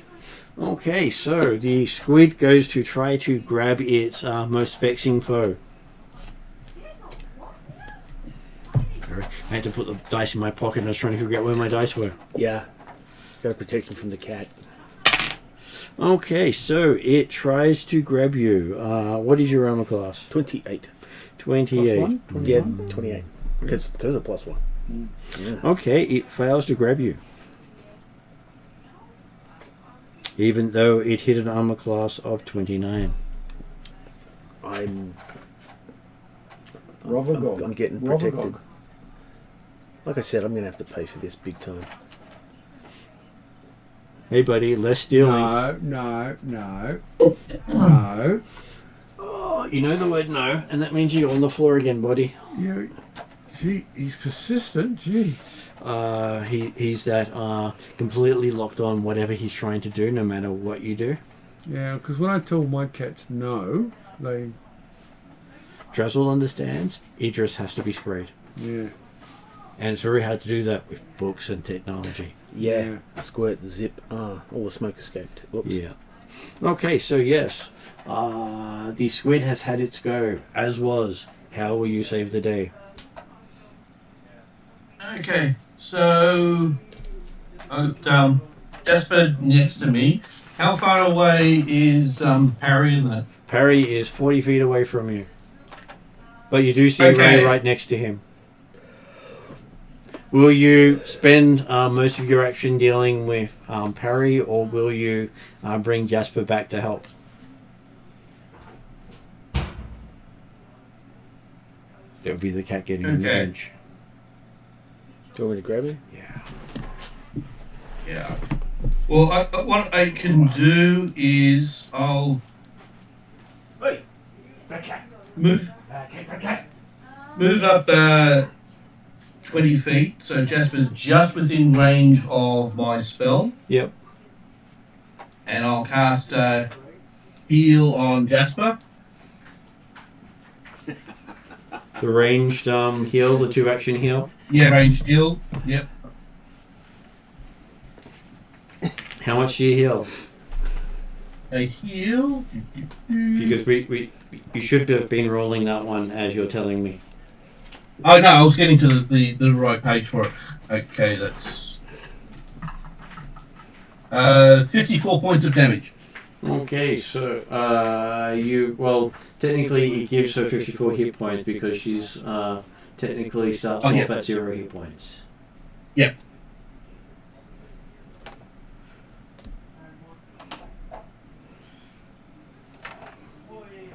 I'm going to spray him again soon.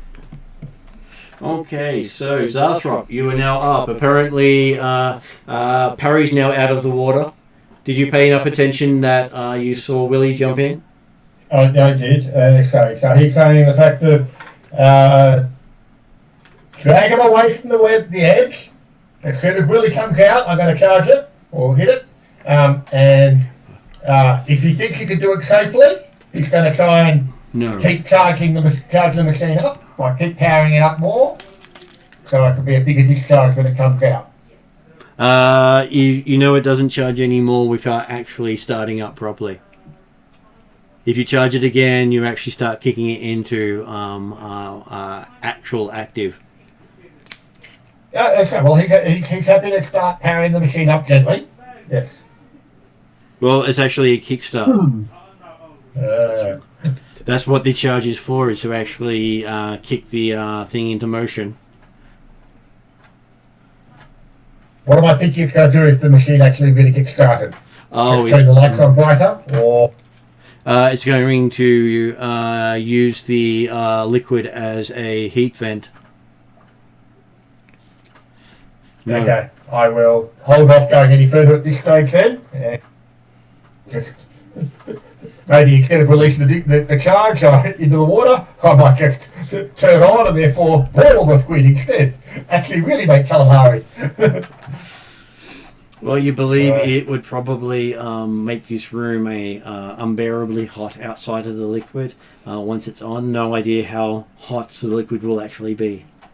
Yeah, that's okay. At this stage, it's just, again, preparing to push the button as soon as Willie comes back in. Now that Willie's got Parry out, I'm sure that Willie's coming shortly behind. So he'll be ready to basically delay until Willie comes out. Okay, Ray, you have a parry beside you, bleeding out. Okay. If I cast a spell that gives him positive hit points, he ceases to be dying. All you have to do is give him 1 hit point, and he's no longer dying, and he is awake. Okay. I will save my big healing spell for later. I will cast Soothe on just as a rank 1, I think it is rank 1. You would have to have prepared it as rank 1, I believe. Yes, I do. I know spells, so I know it is a rank 1 and I know it is a rank 4. Did you put it in your spell slot in this one? You Yes. put it in the spell slots. Yeah, they're in spell slots.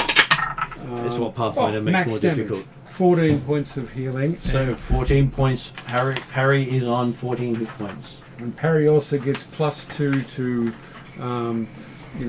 mental saves, I think, against fear or something. Nice.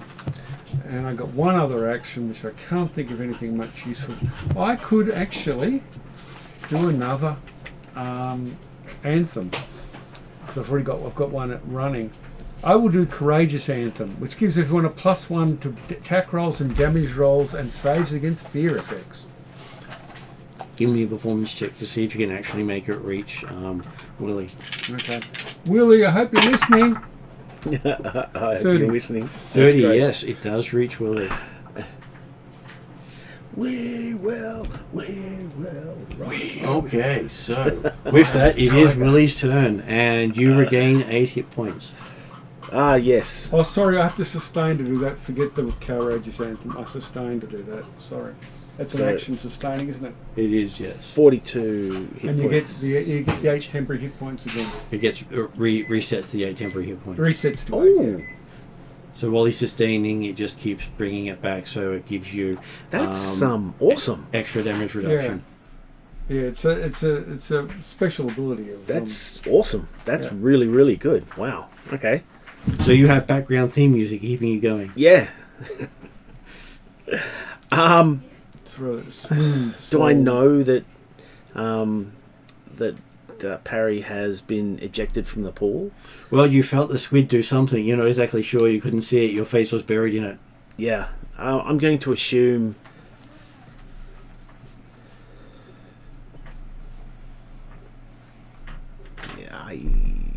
Nah. Okay. So I'm going to continue eating this thing as best I can. You don't have to make an attack roll. You're already there. Roll damage. What's that? 12 is 16 points of slushing or chewing. Would you like to keep going? Sure. So, almost max damage. 15 is 19 points.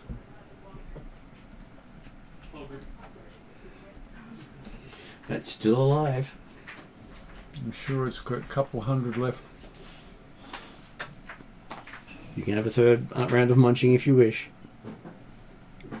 Sure.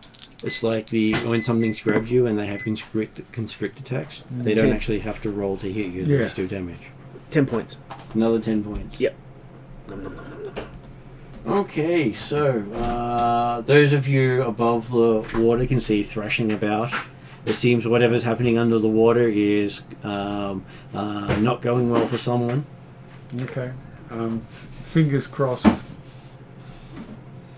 And the greenish liquid with the phosphorus in it now seems to be having a sort of browny sort of taint. Okay. Yeah. All right. Don't know what that's Get about. off the edge. Ichor. Okay, so with Willie's turn, it's now Jasper's turn. You are awake on your back. You are covered in slime. Congratulations. Ew. They slimed me. Quick, jump into the water to wash off. Yeah. So I'm gonna like get up and like look around and kind of dazed because I don't know what happened. I just You see these giant tentacles coming up and out of the water and back in again. oh Big fish. Oh, great. I do remember my last encounter with a big squid like this, and I just managed to escape. So I am going to get as far away from the pool as possible. At this stage, you have to move at least 40 foot in either direction to get away from the pool. Well, I have. I can go 25. You got to stand up as an action, and that leaves you only 2 movement actions. That should be more than enough then. It can get you to the door to the exit. Yeah, I'm gonna hang out over there. Someone this is this after. As you squelch the entire way there. My feathers are ruined again. Why does this keep happening? You can't even find your feathers. Exactly. I only just got new ones. Okay, so Parry, you're on your back and you don't have much to show for it except these scars. Oi. Ew. Bad cat. It seems the love bite was about half your length. Yeah. Yeah.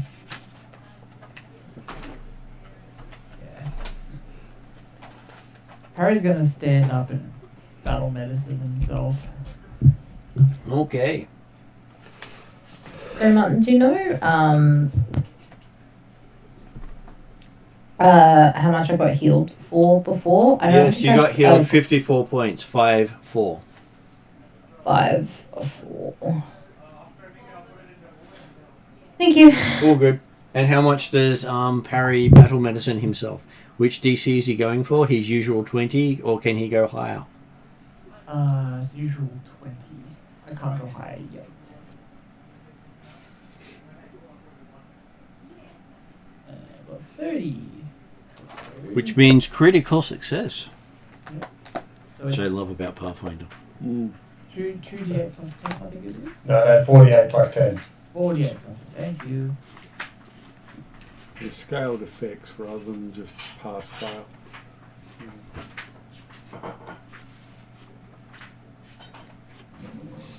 30 points for me.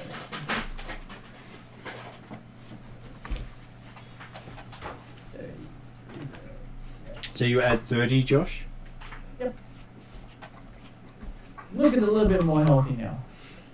Okay, so that's 2 actions. What did you do with your last action?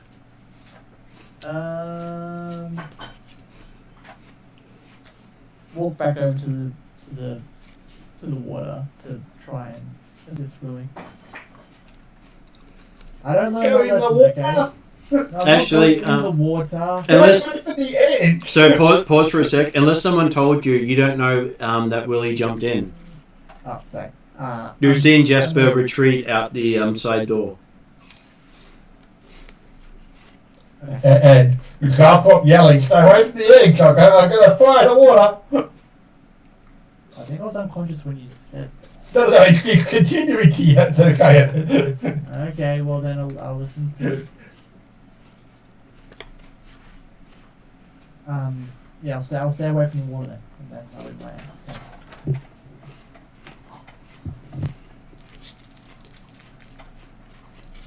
Okay, flailing limbs try to swack Willie. Unfortunately, you buried yourself too deep for it to hit you easily. It attempts again, this time with a penalty. It misses. And it misses again. Unfortunately, these last 2 times it's hit itself. Yay! Trying to dig you out. That's gross.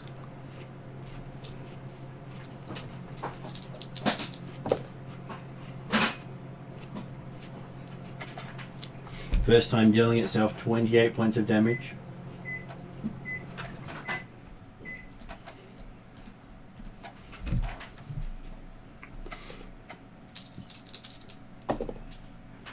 And the second time dealing itself 25 points of damage.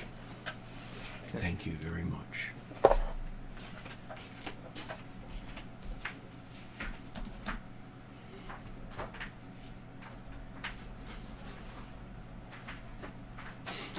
As was, you're up. You're seeing the other two have managed to skedaddle out of the room, listening to Zarthrop's advice.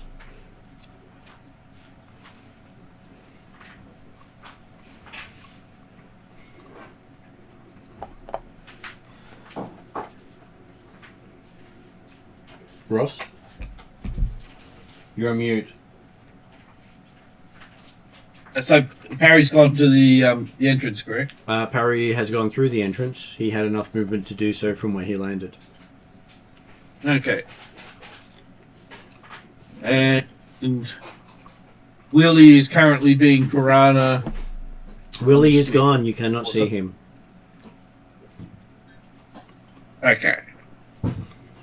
And what's the crazy gnome doing? Yelling people to stay away from the bloody water. Yeah, well, I'm staying away from the water. Get away from the edge where the tentacles could reach. Okay. Well, I'll go. So Jasper's up near Parry as well. Jasper and Parry are probably next to each other right now. Okay. I'll go up to where they are located. Okay, you move up to them as well. And watch the splashing of the water.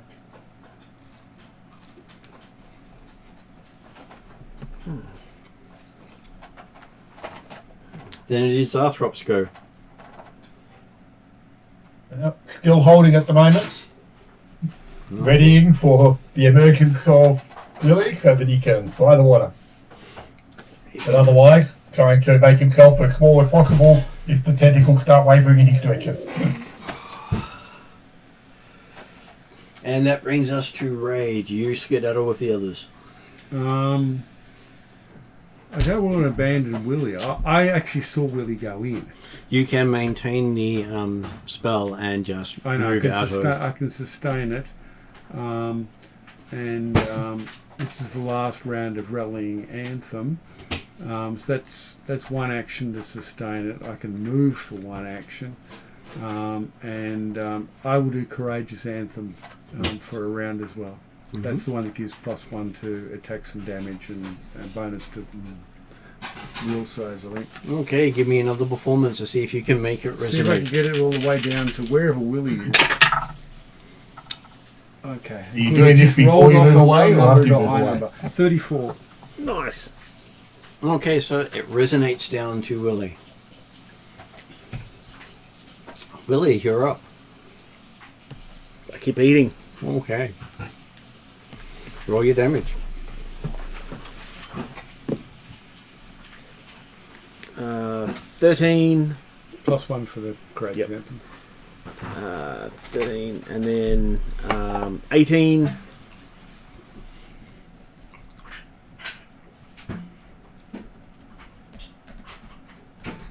Mm-hmm.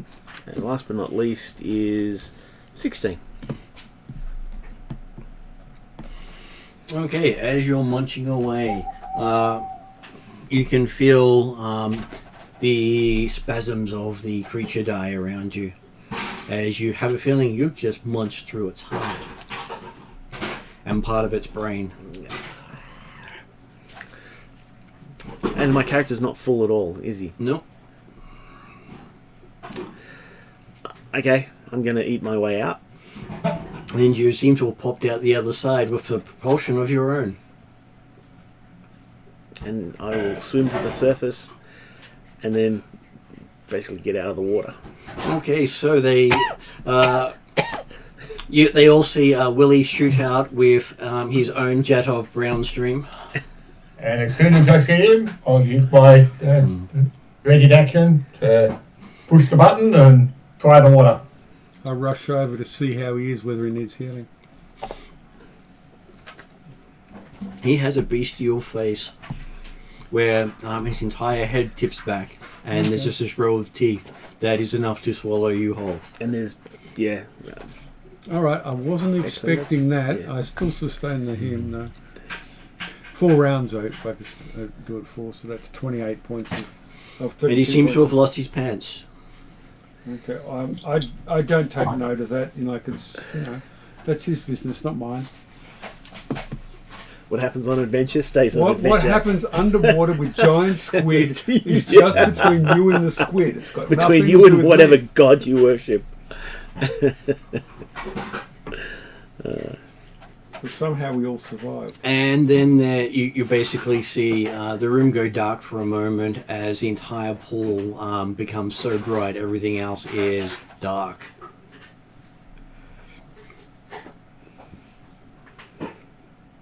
Is anyone wearing goggles at the moment? No. No. Yes. Okay, so Zarth's got alchemist goggles on. your lenses kick in just in time as you see the... So does technically Jasper has alchemist goggles as well. does she wear them constantly though?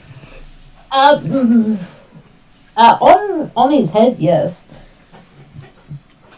In which case, bright light. Yeah, bro.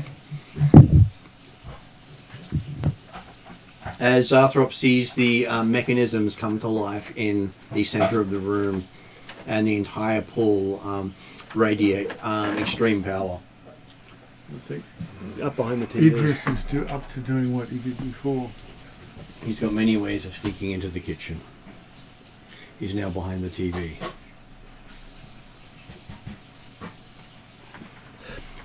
No.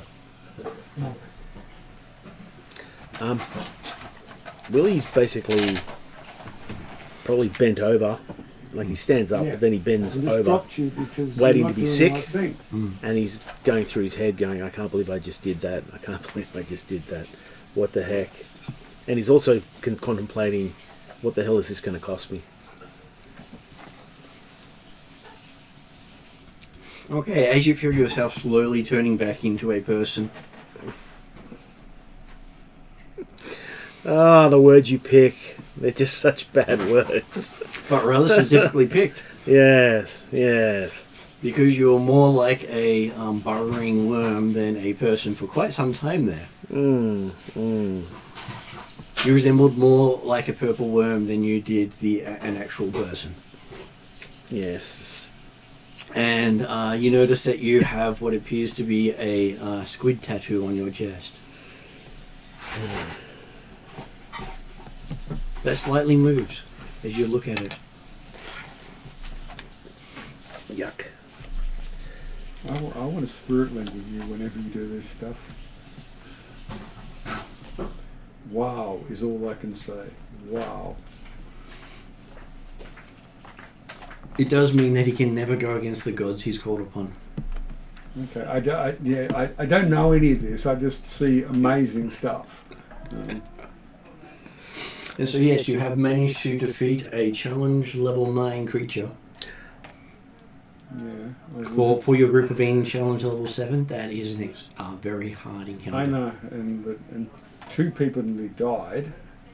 which is considered on par with that level of threat. Yeah. Considering the environment added to the challenge, as did the machinery which the gnome was wielding. Especially because anyone touching the liquid or squid also got fried. Yeah. And then if he ramped it up too much, he electrified the entire room. Oh, really? Yep. If we spend the time, I can cast Hymn of Healing repeatedly. It just takes time. Yes, you can also take 10 minutes to recover a focal point. Okay, what point? Focus point. Oh yeah, I know, 10 minutes. Yeah, 10 minutes to refocus. Then I cast it, and 10 minutes to refocus, cast it. Yeah. I use 2 focus points in that encounter, so that's 20 minutes to get those points back. And certainly, yes. Zarthop would be happy to have a bit of a rest here, because, hey, he can examine the machine a bit more, but also he'll do 10 minutes treat wounds on himself. He starts composing a small song about fighting squid underwater, from what you were telling us. No, I don't tell you anything. Okay, just I imagine it then. And currently the room feels like you've just entered the tropics. Okay. It's gone from being a comfortable room to, oh my god, it's hot in here. Oh my god, it's hot in here. Why am I wearing clothes? He's not. Well, I don't have any pants. You knew what was going on. Well, maybe I settled down and refocus somewhere a bit more comfortable. Zarthop will ensure the machine goes back to standby mode. It does not shut down. Once you've gone there, you can't go back. Apparently, kicking off the machine was an action this console could do. It doesn't shut it down again. Yeah, maybe that's somewhere else. Yeah. As you're seeing lights light up on the system to indicate that multiple stations are now powering up around the city. Oh, shit. I wonder what the city's going to be like when we leave here. You do have some words popping up saying containment field, reinitialization beginning. None of this means anything. Do remember that we have been told that this was a prison for the Tarrasque. Did we? Yes. Back in season 1 of the storyline. Before I started. No, you were there. Also, and also reconfirmed when Jasper asked about the history of the city like 2 sessions ago, because Jasper didn't know any of that and he wanted to know. Yeah, Willie was part of it at that point. That was a few sessions before Zeb dropped out.